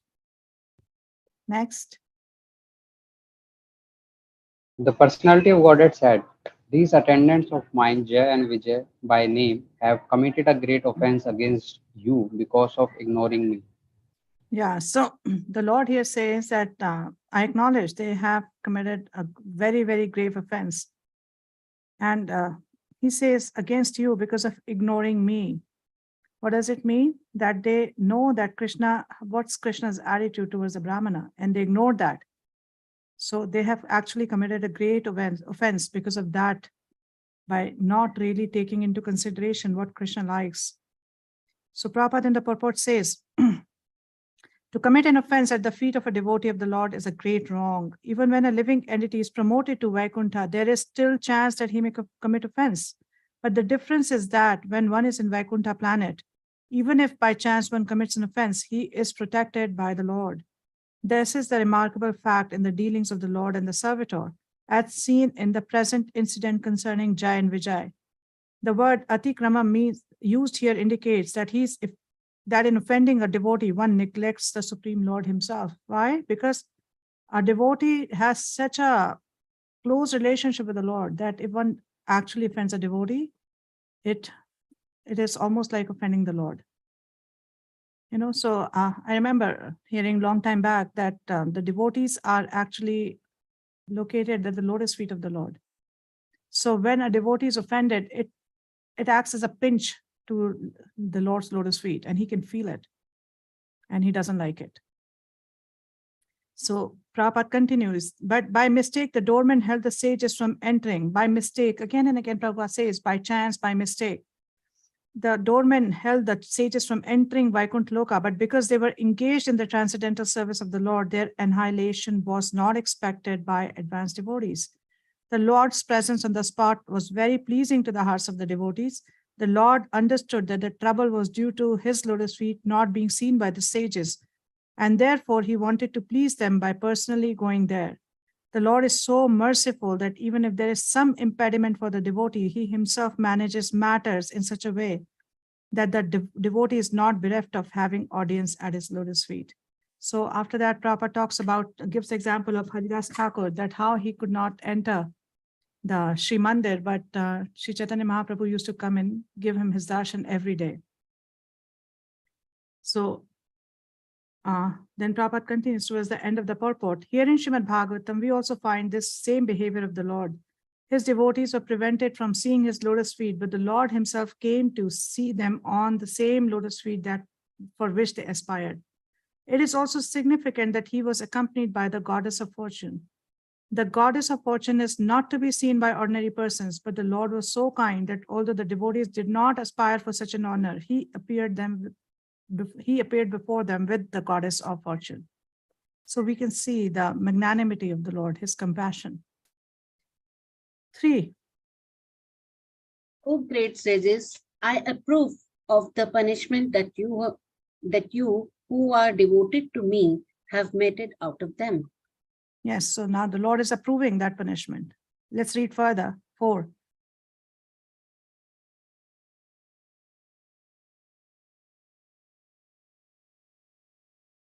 Who's reading next?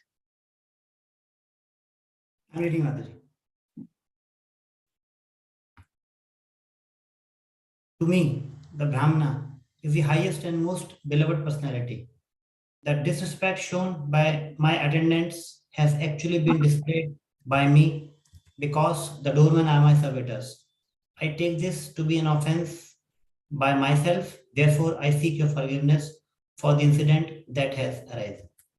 So many lessons from this behavior of the Lord. What he's saying is that, that my attendants were rude towards you, they were disrespectful towards you. So it's actually, I take it as that I have been rude towards you. This is actually I who has shown you disrespect, because they are my servants.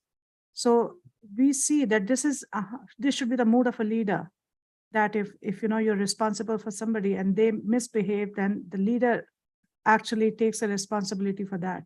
And misbehavior of, and on the flip side, if we misbehave, then our behavior is a reflection on our leader. So that's why it's a great responsibility. Our misbehavior is a reflection on our spiritual master. Our misbehavior is a reflection on Srila Prabhupada. Our misbehavior is a reflection on the Supreme Lord. So we should be very careful about how we deal with others, how we behave. So here, Vishwanath Chakravarti Thakur says that the Lord is saying that actually they have ignored the conduct which is desired by me. I desire a certain conduct that, the Brahmana should be respected, they should be welcomed. So the punishment I should give has been done by you. With the punishment that I should have given them for doing that has been meted out by you. So I approve of this punishment. So because they have actually not behaved in the manner that I want them to behave. And Srila Prabhupada says, a so-called Brahmana who's born in the family of Brahmanas but performs activities aimed against the Vaishnavas cannot be accepted as a Brahmana, because Brahmana means Vaishnava and Vaishnava means Brahmana. One who has become a devotee of the Lord is also a Brahmana. The formula is Brahma Janati iti Brahmana. A Brahmana is one who has understood Brahman, and a Vaishnava is one who has understood the personality of Godhead. Brahma realization is the beginning of the realization of the personality of Godhead. One who understands the personality of Godhead also knows the impersonal feature of the Supreme, which is Brahm. Therefore, one who becomes a Vaishnava is already a Brahmana. So we hear about this. Vadanti tat tattvavidas tatvadyatyanam advayam brahmeti paramatmeti bhagwaniti shabdate. That in the Supreme Personality of Godhead is known at 3 levels. And one who understands him as the Supreme Personality of Godhead actually understands the other 2 features as well. 5.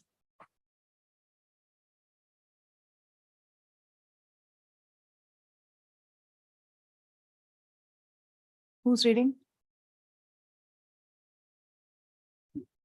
A wrong act committed by a servant leads people in general to blame his master, just as a spot of white leprosy on any part of the body pollutes all of the skin.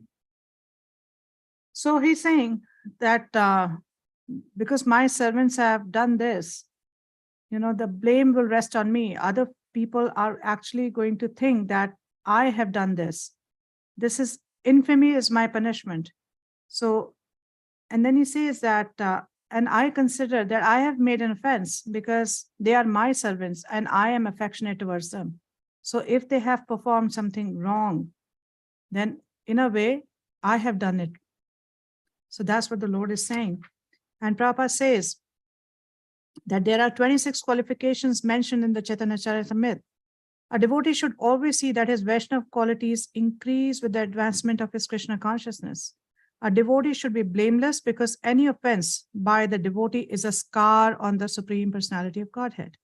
The devotee's duty is to be always conscious in his dealings with others, especially with another devotee of the Lord. So this is a warning for all of us that, if we don't act properly, then it's a reflection on the Supreme Personality of Godhead. So we should all, and Srila Prabhupada and our group and our spiritual masters, so we should be very conscious in our dealings with others. Text 6. Anyone in the entire world, even down to the Chandal, who lives by cooking and eating the flesh of the dog, is immediately purified if he takes bath in hearing through the ear the glorification of my name, fame, etc. Now you have realized me without doubt. Therefore, I'll not hesitate to lop off my own arm in its conduct is found hostile to you. Yeah, so see his words. He's saying that if my arm had offended you, I would feel no remorse, and I will not hesitate to lop off my arm. So the Acharya says that he is actually comparing Jai Vijay to his own arms. So now the sages are beginning to even more deeply understand that, that the Lord is so affectionately disposed towards his devotees, that they are very dear to him. So now they are really beginning to feel that remorse that, we did not do something right. We should not have done this. When they're hearing the Lord, they can see that the Lord is actually thinking of those doorkeepers as his own. He's saying that I am their master. They are very, they are my servants, implying that I have very affectionate dealings with them, and implying that their offense is my offense. So the Kumaras can see that this is such an amazing pastime that all the three parties will apologize. All the three parties, involved in this particular pastime will actually come out and say that I'm sorry, I'm at fault. Such an amazing pastime, whether it's the doorkeepers and then the Kumaras, and now we see the Lord saying this, that, this is my fault. This is really because of me. Srila Prabhupada says that real purification can take place in human society if its members take to Krishna consciousness. This is clearly stated in all Vedic literature. Anyone who takes to Krishna consciousness in all sincerity, even if he is not very advanced in good behavior, is purified. We discussed this, that out of the 26 qualities of a devotee, the Swarup Lakshan is his devotion towards the Lord. That's the Swarup Lakshan. So if that is in place, then even though other qualities have not yet manifested, they will manifest, because that particular quality is a driving force for all other qualities to manifest.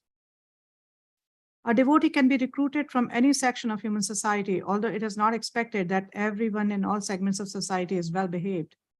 As stated in this verse and in many places in Bhagavad Gita, even if one is not born in a Brahmana family, or even if he's born in a family of Chandals, if he simply takes to Krishna consciousness, he's immediately purified.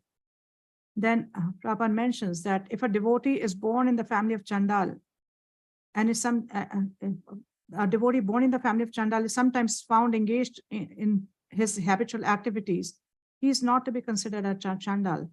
In other words, a Vaishnav should not be evaluated in terms of his body. So this is an instruction that even Rupa Goswami gives us in NOI, and he says, Drishte Swabhav Janiter Vapushascha Doshe, that one should not see a devotee from his externals.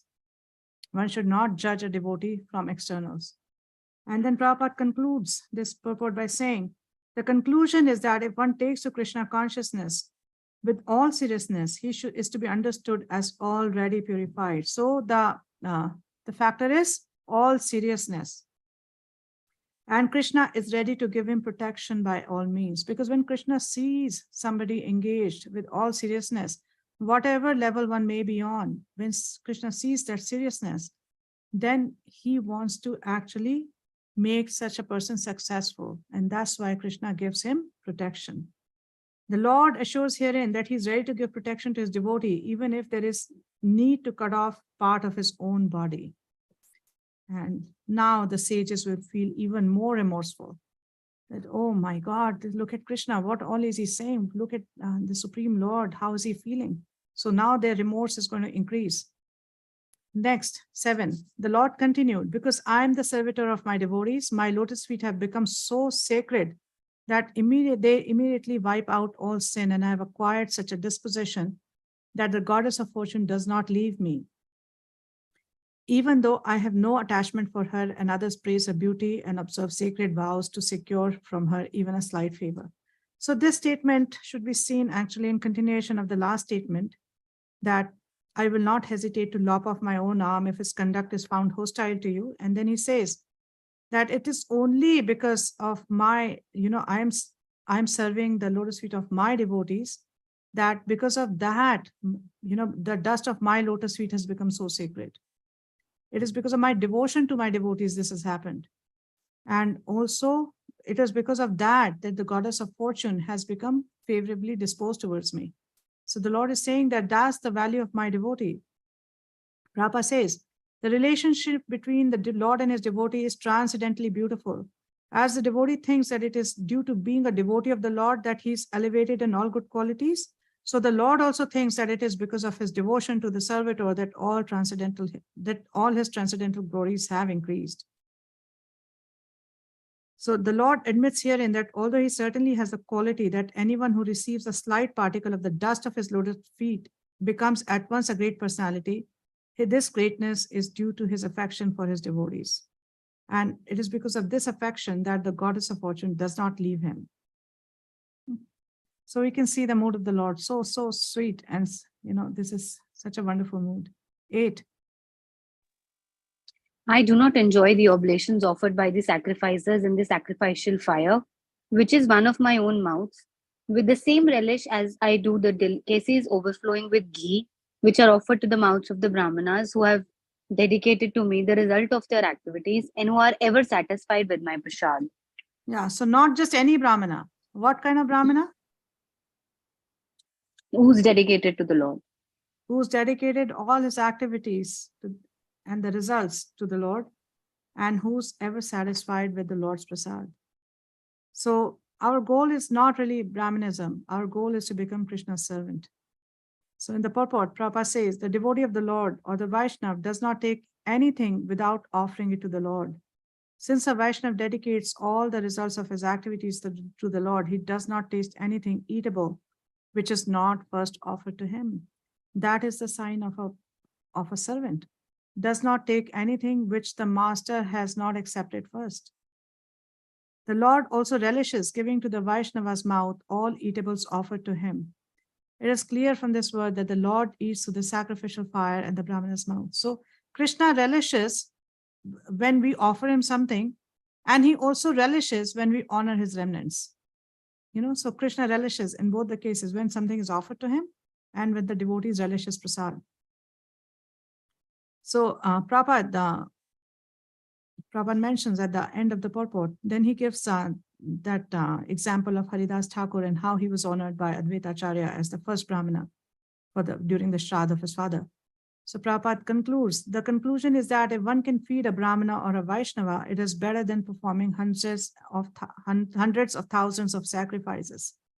In this age, therefore, it is recommended that Hare Nam, chanting the holy name of God and pleasing the Vaishnava are the only means to elevate oneself to spiritual life. Only two means, to actually please the Vaishnavas and to chant the holy name of the Lord.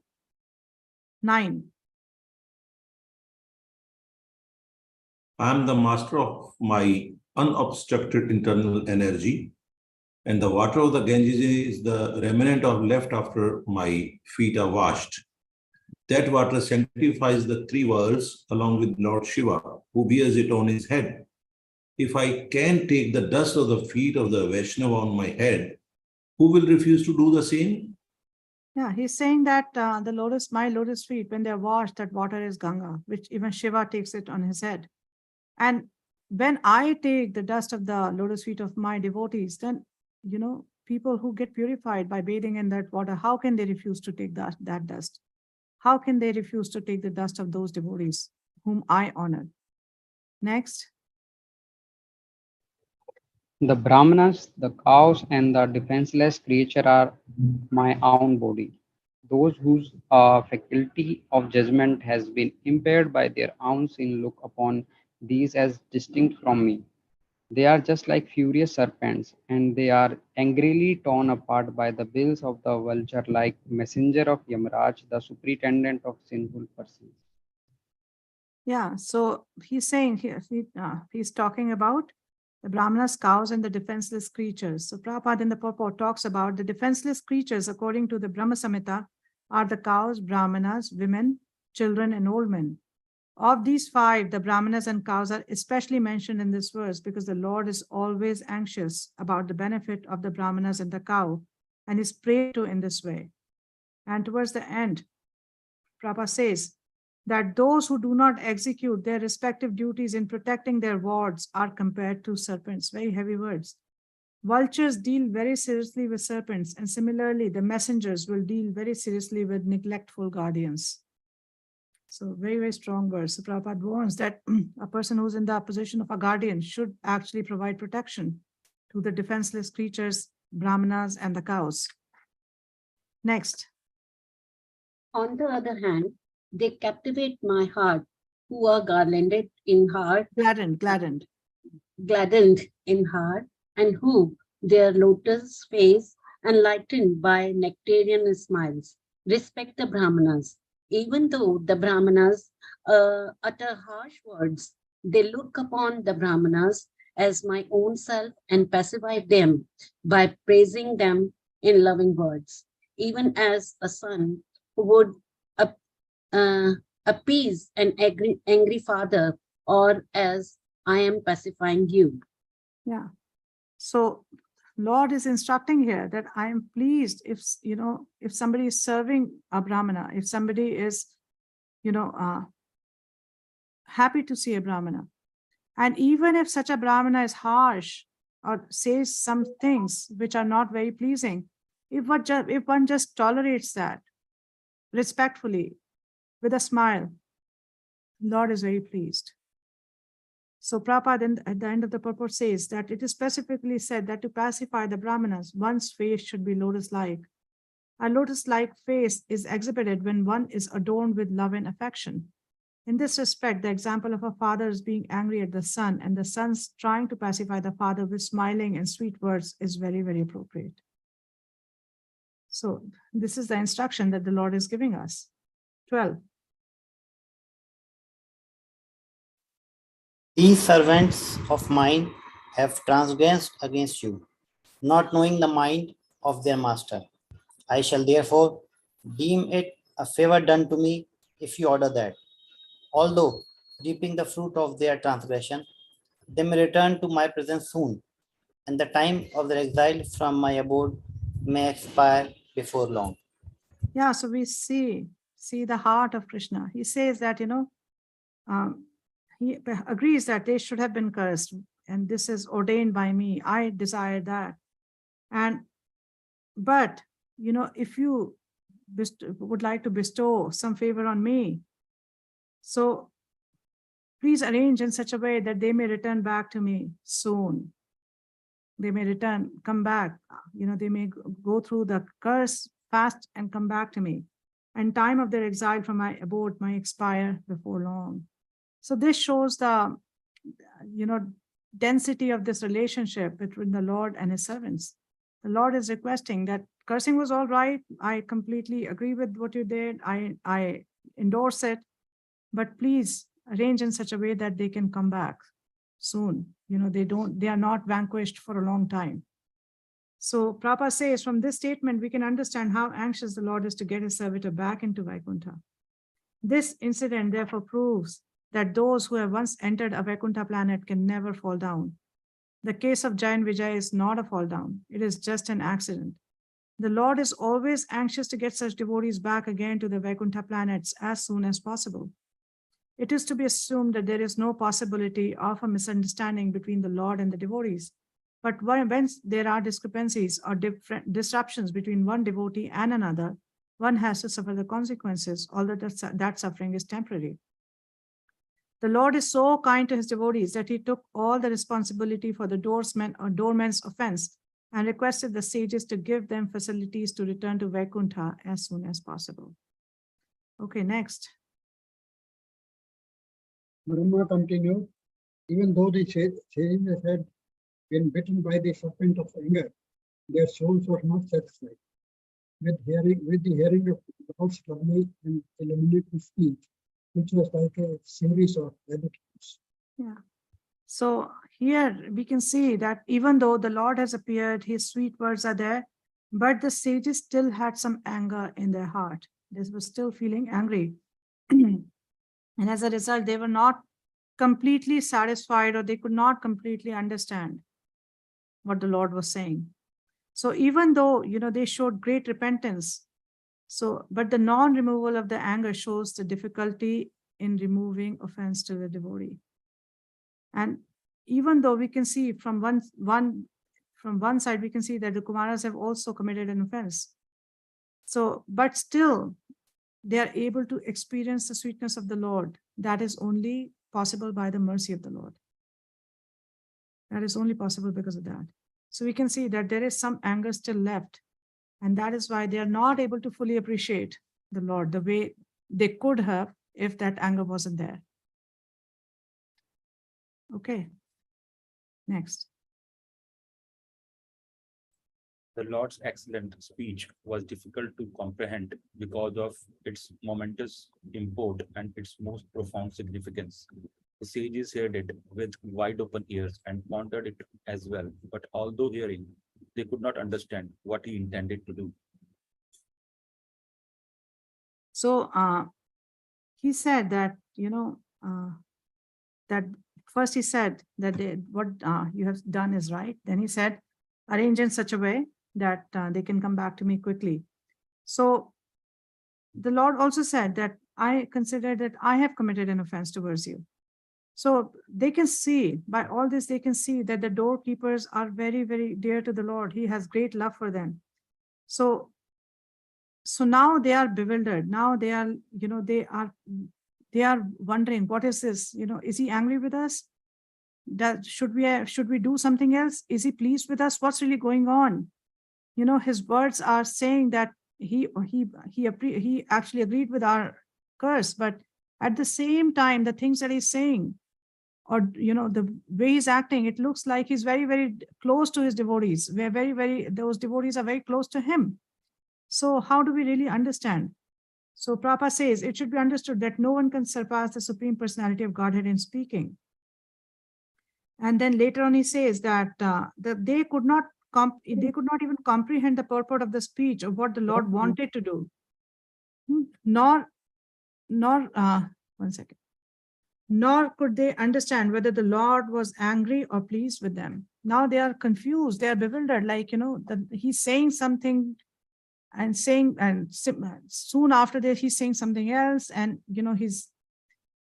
so his words are confusing, and his act is also confusing to the sages. That is he angry with us? Is he like mocking us, or is he really pleased with us? Now they're not able to comprehend that. Next. The four Brahmana sages were nevertheless extremely delighted to behold him, and they experienced a thrill throughout their bodies. They then spoke as follows to the Lord, who had revealed the multi-glories of Supreme Personality through his internal potency, Yogamaya. Okay, next.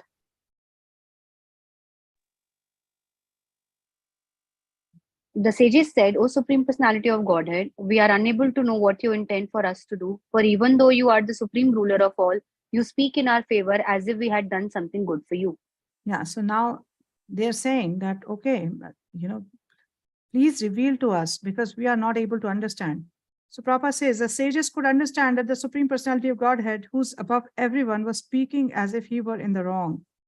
Therefore, it was difficult for them to understand the words of the Lord. They could understand that, however, that the Lord was speaking in such a humble way just to show them his all merciful favor. They could see that the Lord is being merciful to us. But at the same time, his words were bewildering them. They were like wondering what's really happening here. What does he want? 17. O Lord, you are the supreme director of the Brahminical culture. You're considering the Brahmanas to be in the highest position is your example for teaching others. Actually, you are the supreme worshipable deity, not only for the gods, but for the Brahmanas also. Yeah, so here now they'll start, the Lord said that it is only by devotion to the lotus feet of the Brahmanas do I have such potency that my lotus feet give respite to everyone, or that the goddess of fortune is favorably disposed towards me. It is only by serving the lotus feet of the Brahmanas. So now these sages start countering the words of the Lord. So they say that actually you are the supreme worshipable deity for everyone, even for us Brahmanas, So you're saying that by the dust of our lotus feet, you have acquired these powers. So is that a joke or is that a criticism? So, they are trying to figure out that why are you saying such things? Everyone knows that it's your lotus feet who is actually worshipped by everyone else. So let's see. Now they'll counter other arguments also. Text 18. You are the source of eternal occupation of all living entities, and by your multi manifestation of personality of Godhead, you have always protected religion. You are the supreme objective of religious principles, and in our opinion, you are inexhaustible and unchangeable eternally. Yeah, so at the end of the purport, Srila Prabhupada says, the sages wanted to stress that although the Lord, out of his causeless mercy, says that he worships the Brahmanas and Vaishnavas, actually the Lord is worshipable not only by the Brahmanas and Vaishnavas, but also by the demigods. So here they're saying that, you are saying all these things, but actually you are the one who's worshipable. Next. Mystics and transcendentalists, by the mercy of the Lord, crosses beyond nuisance by easing all material desires. It is not possible, therefore, that the Supreme Lord can be favored by others. So they're saying that, it's by your potency, it's by your will, by your mercy that one is able to cross over. So how is it possible that other people are able to benedict you? It is not possible. So how are you saying that we have favored you? It is not possible because you are the source of everything. So this statement by you that we have favored you, it actually doesn't hold. So Prabhupada says at the end of the purport, by the mercy of the Lord, devotees can easily pass beyond the nescience of birth and death and attain the eternal abode of the Lord. The Lord is therefore not in need of another's favor because no one is equal to or greater than him. Actually, everyone needs the favor of the Lord for successful understanding of his human mission. Next, 20. The goddess of fortune, Lakshmi, the dust of whose feet is worn on the head by others, waits upon you as appointed, for she is anxious to secure a place in the abode of the king of bees, who hovers on the fresh wreath of tulsi leaves offered at your feet by some blessed devotee. Yeah, so they are now saying that, Lord, you said that the Lakshmi, stays by your side because of you serving the dust of the lotus feet of the Brahmanas. This is not true because, the dust of her feet is actually taken by everyone on their head. And she is anxious to stay by your side. It is not because of the dust of the lotus feet of the Brahmanas. She is anxious. And she doesn't show you favor because of the Brahmanas. So, that all that you're saying is actually not true. She is anyway disposed towards you. She is anyway wanting to serve you. It is not because of the Brahmanas. So Prabhupada says, the conclusion is that no one can be the benefactor of the Lord. No one can actually give him any boon or any benefits. Everyone is actually the servant of the Lord. So, so this is what the sages are also implying. Next, 21. O Lord, you are exceedingly attached to the activities of your pure devotees. Yet you are never attached to the goddess of fortune, who constantly engages in your transcendental loving service. How can you purify it? Therefore, by the dust of your path, traversed by the Brahmanas, and how can you be glorified or made fortunate by the marks of Sri Bhakta on your chest? Yeah, so they're saying that everyone is actually trying to serve you. Everyone is your servant. So you saying that you are purified by the dust of the lotus feet of your servant is actually not true. So then Prabhupada towards the middle of the purport says, the goddess of fortune Lakshmi is sometimes envious of the tulsi leaves which are placed at the lotus feet of the Lord, for they remain fixed there and do not move. Whereas Lakshmi ji, although stationed by the chest of the Lord, sometimes has to please other devotees who pray for her favor. Lakshmi ji sometimes has to go to satisfy her numerous devotees, but tulsi leaves never forsake their possession, and the Lord therefore appreciates the service of the tulsi more than the service of the Lord. When the Lord says, therefore, that it is due to the causeless mercy of the Brahmanas that Lakshmi ji does not leave him, we can understand that Lakshmi ji is attracted by the opulence of the Lord, not by Brahmanas' benedictions upon him. The Lord is not dependent on anyone's mercy for his opulence. He is always self-sufficient. The Lord's statement that his opulence is due to the benediction of the Brahmanas as Vaishnavas is only to teach others that they should offer respect to the Brahmanas and Vaishnavas, the devotees of the Lord. So it is by his behavior, yadet atrati shrestha tattad evetarojana, that as an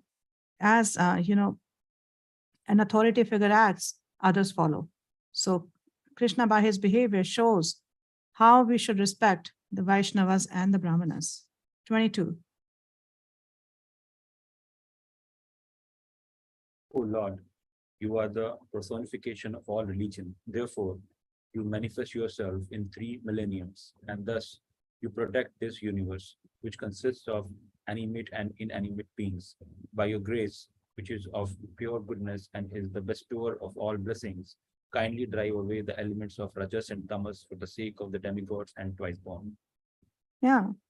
So basically what they're trying to say is that you protect the universe for the Devtas, for your devotees, for Brahmanas. You are the one who's actually protecting us from the lower modes and this universe from the lower modes. So then in the purport, Prabhupada quotes Sridhar Swami and gives meanings of Tri Yuga, that when Tri Yuga is stated here, what it actually means. And then in the last purport, he says the 4 Kumaras were, last paragraph, he says, the 4 Kumaras were cognizant of their situation in the modes of passion and ignorance, because although in Vaikuntha, they wanted to curse the devotees of the Lord. Since they were conscious of their own weakness, they prayed to the Lord to remove their ever-existing passion and ignorance. So we can see humility. This is humility. That they don't really have lower modes, but this is all by the arrangement of the Lord. But this is how they're feeling. The 3 transcendental qualifications. Cleanliness, austerity, and mercy are the qualifications of the twice born and the demigods. Those who are not situated in the quality of goodness cannot accept these 3 principles of spiritual culture. 23. O Lord, you are the protector of the highest of the twice born. If you do not protect them by offering worship and mild words, then certainly the auspicious path of worship will be rejected by people in general, who act on the strength and authority of your Lordship. Yeah, so in the purport, now Prabhupada says, in Bhagavad Gita, it is stated by the Lord himself that the acts and character of great authorities are followed by people in general.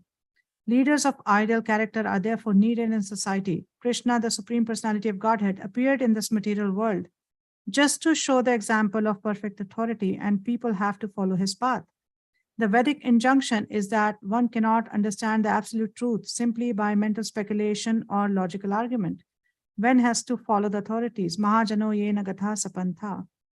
Great authority should be followed. Otherwise, if we simply depend on the scriptures, we are sometimes misled by rascals, or else we cannot understand or follow the different spiritual injunctions. The best path is to follow the authorities. The 4 Brahmana sages stated that Krishna is naturally the protector of the cows and Brahmanas. Go Brahman hitaya cha. When Krishna was on this planet, he set an example. He was a cowherd boy and he was very respectful to the Brahmanas and devotees. Okay, so here Prabhupada is saying that one cannot simply depend on the scriptures, but authority is also necessary. How do we really understand that?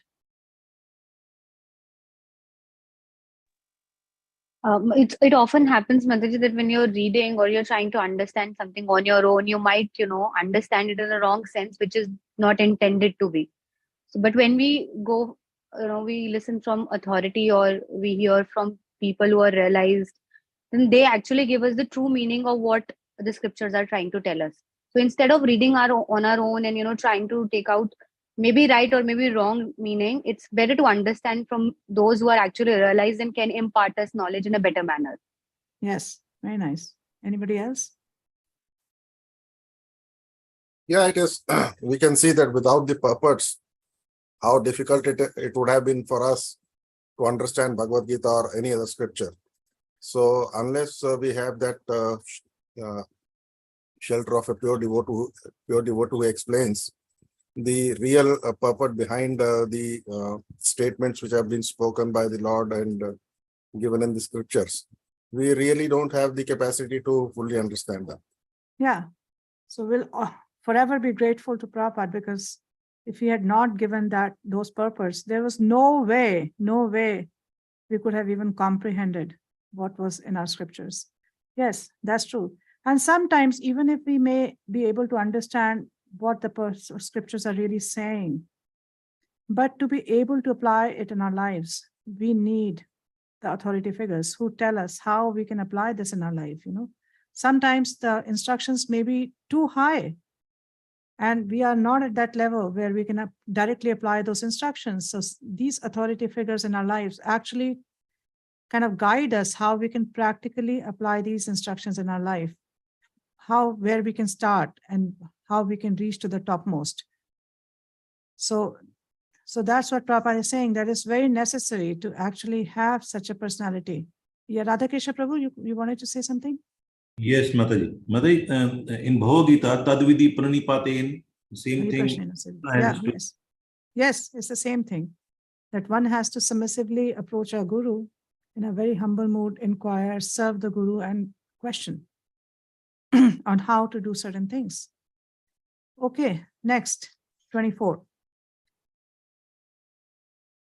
Dear Lord, you never want the auspicious path to be destroyed, for you are the reservoir of all goodness.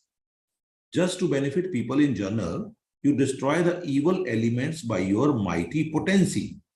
You are the proprietor of the three creations and the maintainer of the entire universe. Therefore, your potency is not reduced by your submissive behavior.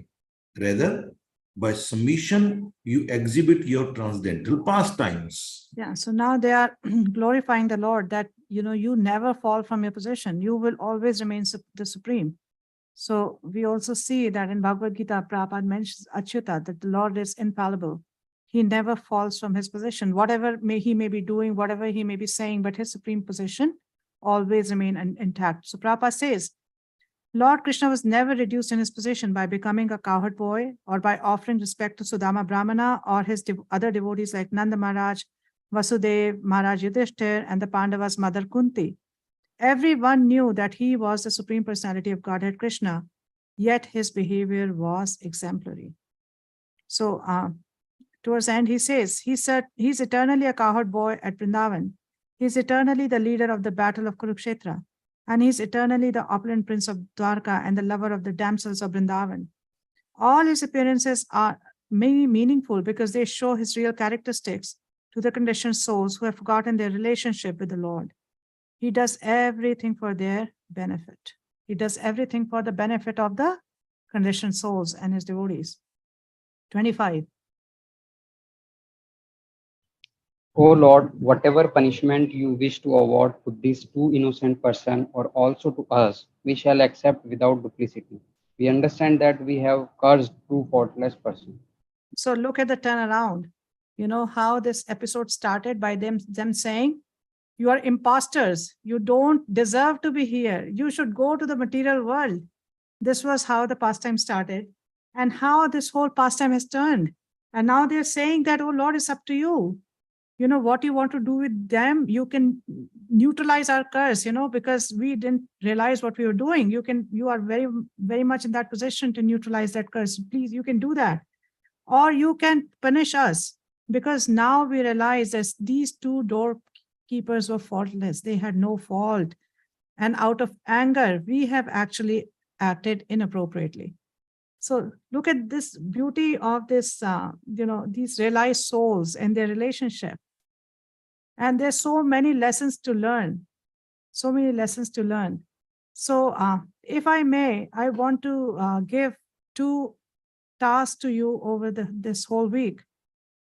And next Saturday, or maybe even tomorrow when we meet tomorrow, if you have time, we can discuss it tomorrow. I want all the ladies to discuss the lessons that we learned from this pastime and present it in the class.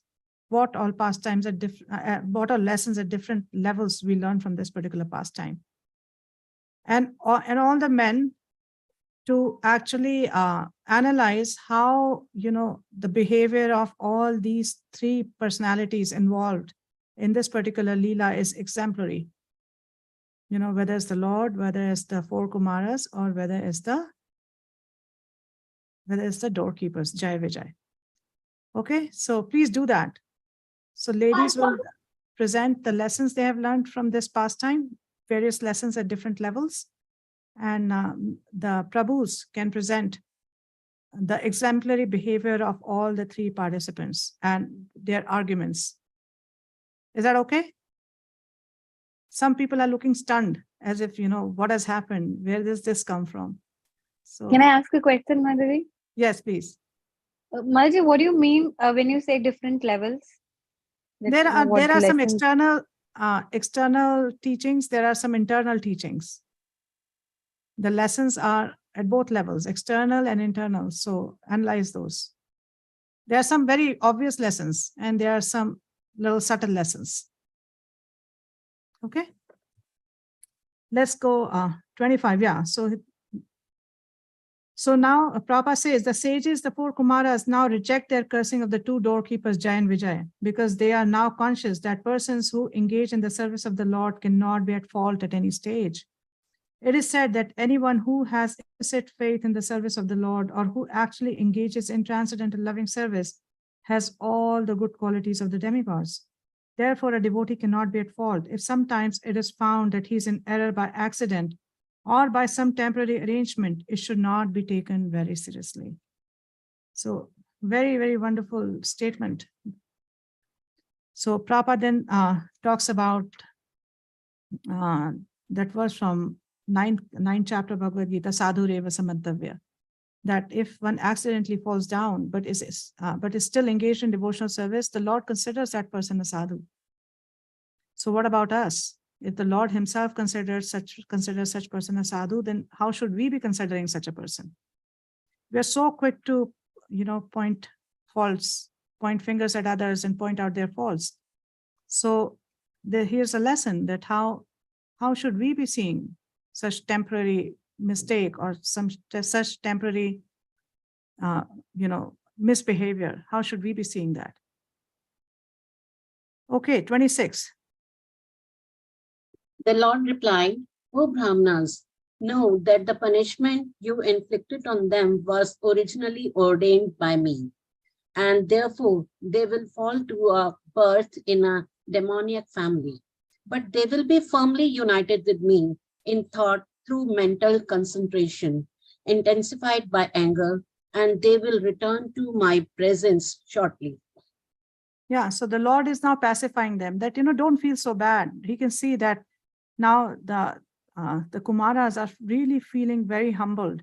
So the Lord is now pacifying them that this was actually my arrangement. This was arranged by me, that they fall to a demoniac family.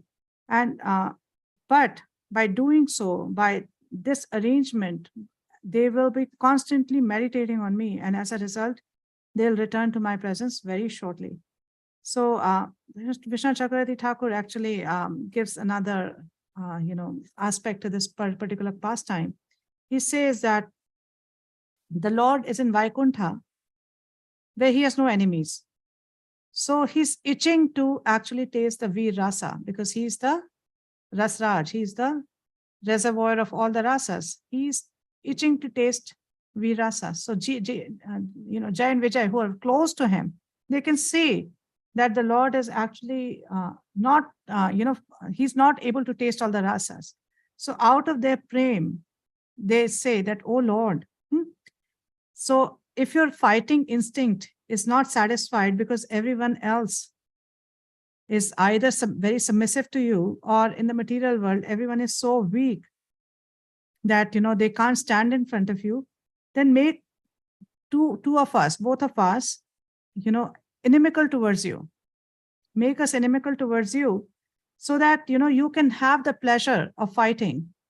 So that, we can give you that pleasure. We can do that service for you.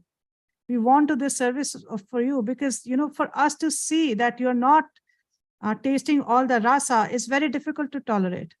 We can't tolerate that. So please, send us there where, we can act as your enemies and we can give you a good fight so that you can taste that rasa. So we can see that, devotees have such different mood. So Vishnu Chakravarti actually points out, we can see. Okay, and Prabhupada in the purport says that this is the second paragraph towards the mid. Thus Jai and Vijay were selected by the Lord to fight him in the material world. And that was the reason the sages came to see him, and accidentally the doorkeepers were cursed. So this whole pastime was orchestrated by the Lord. It was the Lord's desire to send them to the material world, not perpetually, but for some time.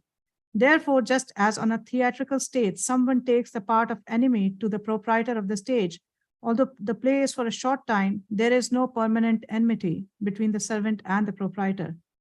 So the Surajanas, devotees, were cursed by the sages to go to the Asurajana, the atheistic families. That a devotee should come into an atheistic family is surprising, but it is simply a show. After finishing their mock fighting, both the devotee and the Lord are again associated in the spiritual planets. This is very explicitly explained here. The conclusion is that no one falls from the spiritual world or Vaikuntha planet, for it is the eternal abode.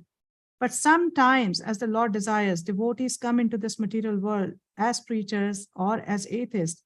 In each case, we can understand that there is a plan of the Lord. Who's the preacher who came by Lord's desire that Prabhupada is referring to? Himself?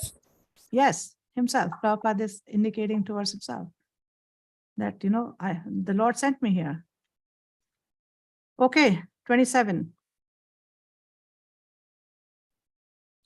Lord Brahma said, after seeing the Lord of Vaikuntha, the Supreme Personality of Godhead, in the self-illuminated Vaikuntha planet, the sages left that transcendental abode. So now the sages saw, they have seen the Lord whom they wanted to see. They have become devotees, and now now this whole exchange is over, and they go back to, they go back. They have left the transcendental abode. They don't stay in Vaikuntha. They leave Vaikuntha. Okay, 28.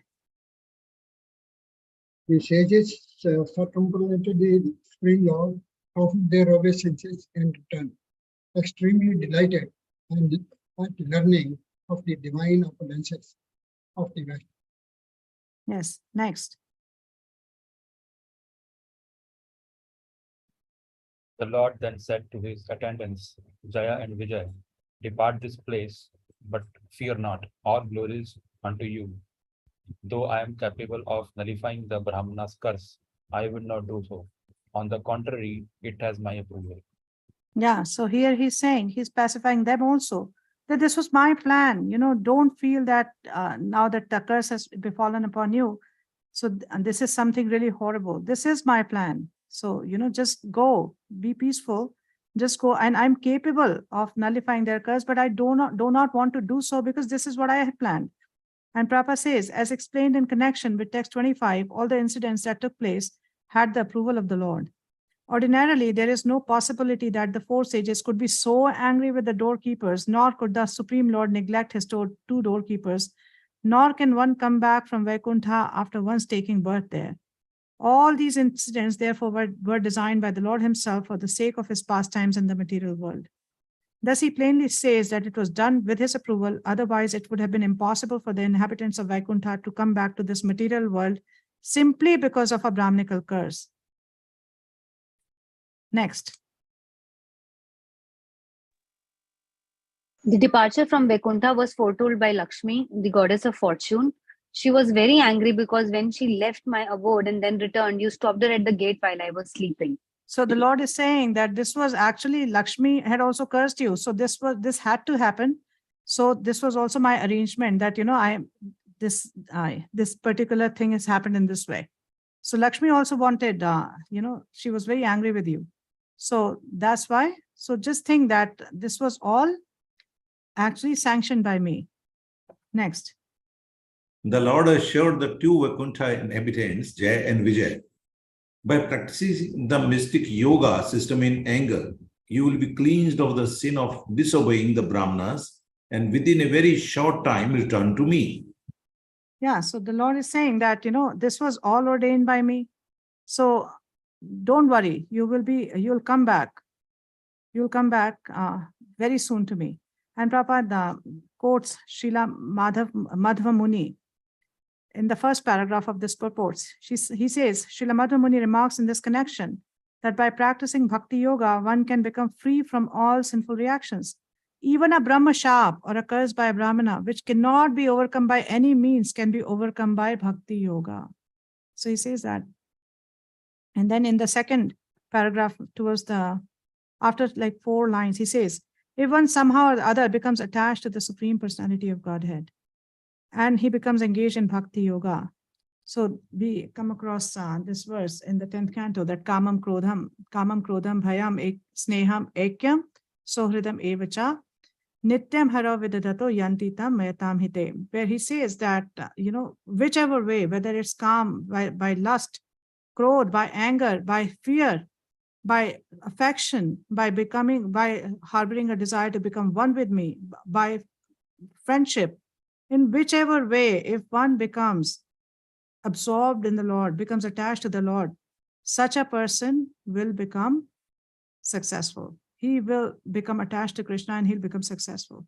So Prabhupada says, similarly, Kansa was attached to Bhakti Yoga by dint of fear of his death. Thus, Bhakti Yoga is so powerful that even becoming an enemy of the Lord and always thinking of him can deliver one very, very quickly. And then towards the end of this para, he says, the basic principle of Bhakti Yoga is to think of the Supreme Lord always. The Lord says in Bhagavad Gita, Man manabhav mad bhakta, always think of me. It doesn't matter which way one thinks, the very thought of the personality of Godhead is the basic principle of Bhakti Yoga. At the same time, we learn from Prabhupada in NOD by Srila Rupa Goswami in Bhakti Rasamrita Sindhu that for Bhakti, anukulen or favorable intention to serve the Lord is the key. So when these kind of statements come, we have to understand that these are meant that, people who are, thinking of the Lord in whichever way, they will get success. But for a devotee, actual devotional service, performing pure devotional service means to think of the Lord in a favorable way, anukulen. So we have to always remember that. Radhakrishna Prabhu, you have something? Yes, Mataji, in previous verse, it was Lakshmi ji foretold. Can you put light on that? Yeah, I don't know. I mean, what is this pastime? But from this, I can figure out that she had gone, and when she returned, they stopped her by saying the Lord is resting. You cannot go in now. So Yeah, that made her very angry. So that's all I've heard. 32. After thus speaking at the door of Vaikuntha, the Lord returned to his abode, where there are many celestial airplanes and all surpassing wealth and splendor. So if you can see that Lord is speaking at the door of Vaikuntha, and then the Lord returned to his abode. So Prabhupada makes it clear in the purport. It is clear from this verse that all the incidents took place at the entrance of Vaikuntha Loka. In other words, the sages were not actually within Vaikuntha Loka, but were at the gate. It could be asked, how could they return to the material world if they entered Vaikuntha Loka? But factually, they did not enter, and therefore they returned. So Prabhupada is making it clear. 33. But those two gatekeepers, the best of demigods, their beauty and luster diminished by the curse of the Brahmanas, became morose and fell from the Vaikuntha, the abode of the Supreme Lord. Next.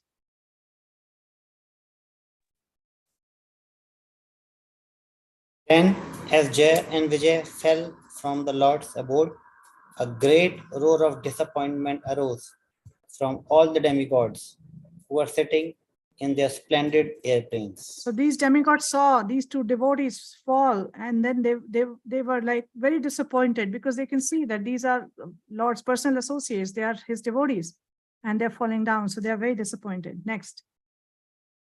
Lord Prabhu continued. Those two principal doorkeepers of the personality of Godhead have now entered the womb of Deity, the powerful semen of Kashyap Muni, having told me. So now this whole episode started when the demigods came to Lord Brahma and said that we can see such inauspicious signs. There's darkness everywhere. What's the reason? So then Lord Brahma starts talking about how these two doorkeepers got cursed. Why is there so much darkness? Who are these two personalities that Deity is carrying in her womb? So this is how this whole episode had started. So now he's telling them that these two people, these two personalities who have entered the womb of Diti are no one else but Jai and Vijay. And they are very powerful, very illustrious personality. And that is why now that they're coming in a demoniac form, that's why you are seeing so much disturbance, because they're so powerful. Okay. Next. It is the prowess of these twin asuras, demons, that has disturbed you, for it has minimized your power. There is no remedy within my power, however, for it is the Lord himself who desires to do all this. So Brahma is saying that you've come to me, but I really cannot do anything, because this whole thing has happened by Lord's design. You know, Lord wants to taste that virasa, and that's why these two associates of his has fallen down. So the only Lord can fight with them, and Lord can defeat them. No one else. They are the pure devotees of the Lord. So I am really powerless. I cannot do anything. So Prabhupada says in the second para of this purport, Brahma showed the demigods that the situation created by the darkness for which they were disturbed was the desire of the Supreme Lord. He wanted to show that even though these two attendants were coming in the forms of demons, they were very powerful, greater than the demigods, who could not control them. No one could surpass the acts of the Supreme Lord. The demigods were also advised not to try to counteract this incident because it was ordered by the Lord. Similarly, anyone who is ordered by the Lord to perform some action in the material world, especially preaching his glories, cannot be counteracted by anyone. The will of the Lord is executed under all circumstances. Next, last. My dear sons, the Lord is the controller of three modes of nature and is responsible for the creation, preservation, and dissolution of the universe. His wonderful creative power, Yogamaya, cannot be easily understood even by the masters of yoga. The most ancient person, the personality of Godhead, will alone come to our rescue. What purpose can we serve on his behalf by deliberating on the subject? Now, this is a very beautiful purport by Srila Prabhupada. Let's read the whole purport. Maybe somebody can read the whole purport. Purport. When something is arranged by Supreme Personality of Godhead, one should not be disturbed by it, even if it appears to be a reverse according to one's calculations. For example, sometimes we see that a powerful preacher is killed, or sometimes he is put into difficulty, just as Haridas Thakur was. He was a great devotee who came into the material world to execute the will of the Lord by preaching the Lord's glories. But Haridas was punished at the hands of Qazi by being beaten into 22 marketplaces. Similarly, Lord Jesus Christ was crucified and Prahlad Maharaj was put through so many tribulations. The Pandavas, who were direct friends of Krishna, lost their kingdom, their wife was insulted, and they had to undergo many severe tribulations. Seeing all these reverses affect devotees, one should not be disturbed. One should simply understand that in these matters, there must be some plan of the Supreme Personality of Godhead. The Bhagavatam's conclusion is that a devotee is never disturbed by such reverses. He accepts even reverse conditions as the grace of the Lord. One who continues to serve the Lord even in reverse conditions is assured that he will go back to Godhead, back to Vaikuntha planets. Lord Brahma assured the demigods that there was no use in talking about how disturbing situation of darkness was taking place, since the actual fact was that it was ordered by Supreme Personality of Godhead. Brahma knew this because he was a great devotee. It was possible for him to understand the plan of the Lord. Yeah, so Thus, here, and the Prabhupada is referring to Tatyanukampam Susumikshamano, that a devotee while facing reversals continues. He understands that this is the plan of the Lord, and he continues with his devotional service. He doesn't stop, does not get bewildered. So we will see that in this pastime, by Krishna's arrangement, the gatekeepers would take the fortune, actually they'll have the great fortune of seeing the Lord because of their focused remembrance. They'll see the Lord in 3 births, and in all 3 births, the Lord himself will appear to kill them. You know, he will not get them killed by some other agency. He himself will come face to face to them and kill them. This is his greatest mercy towards them. And the Lord will relish the Veer Rasa by fighting these demons. And the Kumaras their bliss would increase because now they have become devotees. So, you know, from the pastimes of the Lord, the result is always a win-win situation. Everybody actually benefits from the pastimes of the Lord. So let's end here. Thus end the Bhaktivedanta purports to of the third canto, 7th chapter of the Srimad Bhagavatam, entitled "The Two Doorkeepers of Vaikuntha, Jaya and Vijay, Cursed by the Sages." Yes, Prabhu. Manohar Dvij, Prabhu. Mataji, it is regarding, the question is related to the discussion we had regarding the, Prabhupada giving purports and acharyas are giving, explanations of the shlokas. But the thing is that we are, practically we are drowning in the information, which is like what this is a digital deluge. We have a lot of information available online. We, in certain cases, on certain verse, if someone practically says, like, for example, if verse says that we should reside in Vrindavan, but by the word of mouth we we start receiving something like, no, you are not at that platform, you should not reside in Vrindavan. My question is like, between the things which are word of mouth and the books and the purports of Srila Prabhupada, what should we end up with? What there are a lot of things which which comes in the way of discussions with our with our seniors, and like, for example, some say that we should not go to Radha Kund and we should not bath in the Radha Kund. We are not at that platform. But in the other hand, Rupa Goswami says that we should go and have a. So there are contradictions between what has been given in the scriptures and what is being received in the by the word of mouth or by the senior. So what should be our attitude, or what should be our behavior? What should be I'm sorry if my question a little silly. No, I think I understand. So our benchmark is always Guru Sadhu Shastra. These are the three tracks on which our spiritual life runs. So we read from Shastra, but we understand what is really written in Shastra through the agency of Guru and Sadhu. So sometimes, like we discussed earlier also, that in Shastra, some statements may be written for different level of our audience. So what is really practical for us at our stage, what will be beneficial for us at our stage, is something that can be revealed by the sadhus or guru.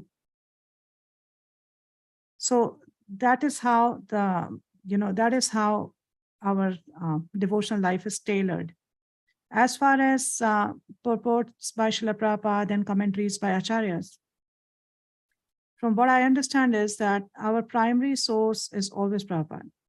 He is the founder acharya and he has come to deliver us. We refer to the commentaries of the acharyas to sometimes supplement the purports by Srila Prabhupada. Because Prabhupada obviously cannot write each and everything that acharyas have written, because he has to pick and choose what is most beneficial for us at our stage. But sometimes when we refer to these acharya commentaries, there's some additional rasa, there's some additional taste which we may get. So we do that, but the primary thing is always Prabhupada for us, always. And yes, it is information deluge, but the way to go about for Shastra is that we stick to Prabhupada, we read Prabhupada, and once we have done the study of the Shastras once or twice at least, and then we can start referring to the commentaries, just to supplement it a little bit here and there. And as far as different statements being made, that Radha Kund, whether you should go bathe or not, yes, Rupa Goswami says, but at the same time, Prabhupada also says not to do so frivolously, and some spiritual masters also don't do it. Some do, some don't. So it depends on which line we are in. What is the mood of our own spiritual master? And we follow that. That is our success, to follow the mood of our spiritual master, who's following his spiritual master and who's following the previous acharyas and Lord Krishna. So this is how we determine what we need to do, what we don't need to do. So if once we have that clarity, then it becomes easier to navigate. Is that okay? Yeah, thank you so much. My second silly question again is, like, we as we are having so much information online, like, right, in the present, you go into YouTube, you'll have a lot of information available, and in that information gathering, we go into something like a very, very dryness and only reading, and there are a lot of information. So we the speed of receiving that information, perceiving that information, we just drawn in that information and gone into some dryness in terms of whether actual essence of that reading, are we getting it or not? Are we only reading and going into some dryness? I'm sorry if I could not No, it's give the gist of my question. first of all, information, the purpose of Shastra reading is not gathering information. It is the transformation of the character, transformation of the heart, transformation of the consciousness. So we should be aware of that. Let's not try to gather info. Sometimes for preaching purpose, some information is, helpful. But the focus is transformation of the heart and consciousness. That should always be the focus. And as far as a lot of information being available, it's an austerity in this age to resist from actually, becoming prey to that, falling prey to that. That's the austerity of this age. When Prabhupada gave 4, regulative principles, we did not have internet at that time. Otherwise, I'm sure he would have given that 1 hour internet a day, something like that. So it's an austerity, and it requires a lot of self-control to practice that austerity. So we should know where our loyalty lies. Our loyalty lies in sticking with Prabhupada. So we should do that and resist all other temptations that may be there, easily available. Thank you know. so much. Yeah. Thank you. Hare Krishna, Mataji. Hare Krishna. Hare Krishna. Yes, Amrendra Prabhu, you want to say something? Yes, Mataji. Mataji, I'm having a question. Mataji, we have read in 9th canto in the case of Amrish Maharaj and Durvasa Rishi. Durvasa Muni also returned from Vaikuntha, Mataji. So he already entered. In that case, it's not mentioned that he was on the door, as you have in this case it's mentioned that they are on the door, the 4 Kumaras, but he already entered. The first question is how he returned, and second question is my Mataji, sometimes it comes in my mind that if anyone cannot return from Vaikuntha or Goloka, then how we all came here. So maybe we are eternally living here only in this material world, or it's in only one case Jai Vijay is mentioned in our whole Shastra. There's nothing another case that how we can come here. So please. Okay, I'll start with the second question, answering the second question. So this is a very complicated topic because different acharyas comment on it differently. So therefore, that's why Prabhupada says, whenever anybody asked him that how Prabhupada, how we came here, he said, don't worry about how you came here, worry about how you will go back. So don't focus on that, because if you look at different acharyas, then it's very mind-boggling really to figure out how we came here. So let's not focus on that. Second, about Durvasa Muni, it is the acharya's comment that there is a Vaikuntha within the material world. So he did not really go to the Vaikuntha in spiritual world. He went to the Vaikuntha in the material world because he had no access. He had no access to the spiritual planets. So that's how we understand. Is that okay? Yes, Mataji. But if anyone, we used to tell in the class and we have listened also that due to envy of Lord Shiva we came here. Is it the real cause? That's what Prabhupada has told us. So that's what we believe in, because Prabhupada did not want us to complicate this issue unnecessarily. Because if you look at the commentary of Acharyas, we'll see that they say different things. So Prabhupada gave us a very simple explanation that we are here because we didn't want to serve the Lord. We were envious. We wanted to enjoy independently.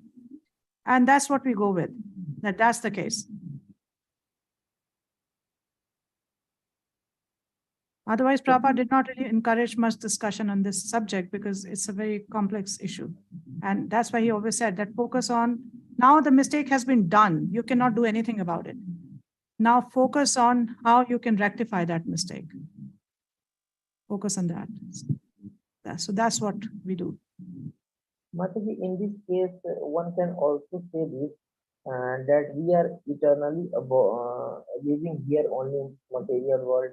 We never came from the spiritual world, and now we have to return spiritual world for because in spiritual world we will serve the Lord, or we will live with the Lord, or there the life is eternity. It can be also say. Yeah, Jiva Goswami gives a similar kind of explanation. He says there can be no envy in the spiritual world, so we were never in the spiritual world. Something like that. That's why I said it's a very complicated thing. So instead of worrying about that, we should just stick to what Prabhupada has told us, and just stick to what Prabhupada has told us to do. Like worry about getting out. Don't worry about how you came here. So thank you, everyone. Thank you so much for your time, and sorry for going a bit late. I'll see you all tomorrow at 10 o'clock. Hare Krishna. My humble Hare- obeisances. All glories to Srila Prabhupada. Hare Krishna, Mataji. Hare Krishna.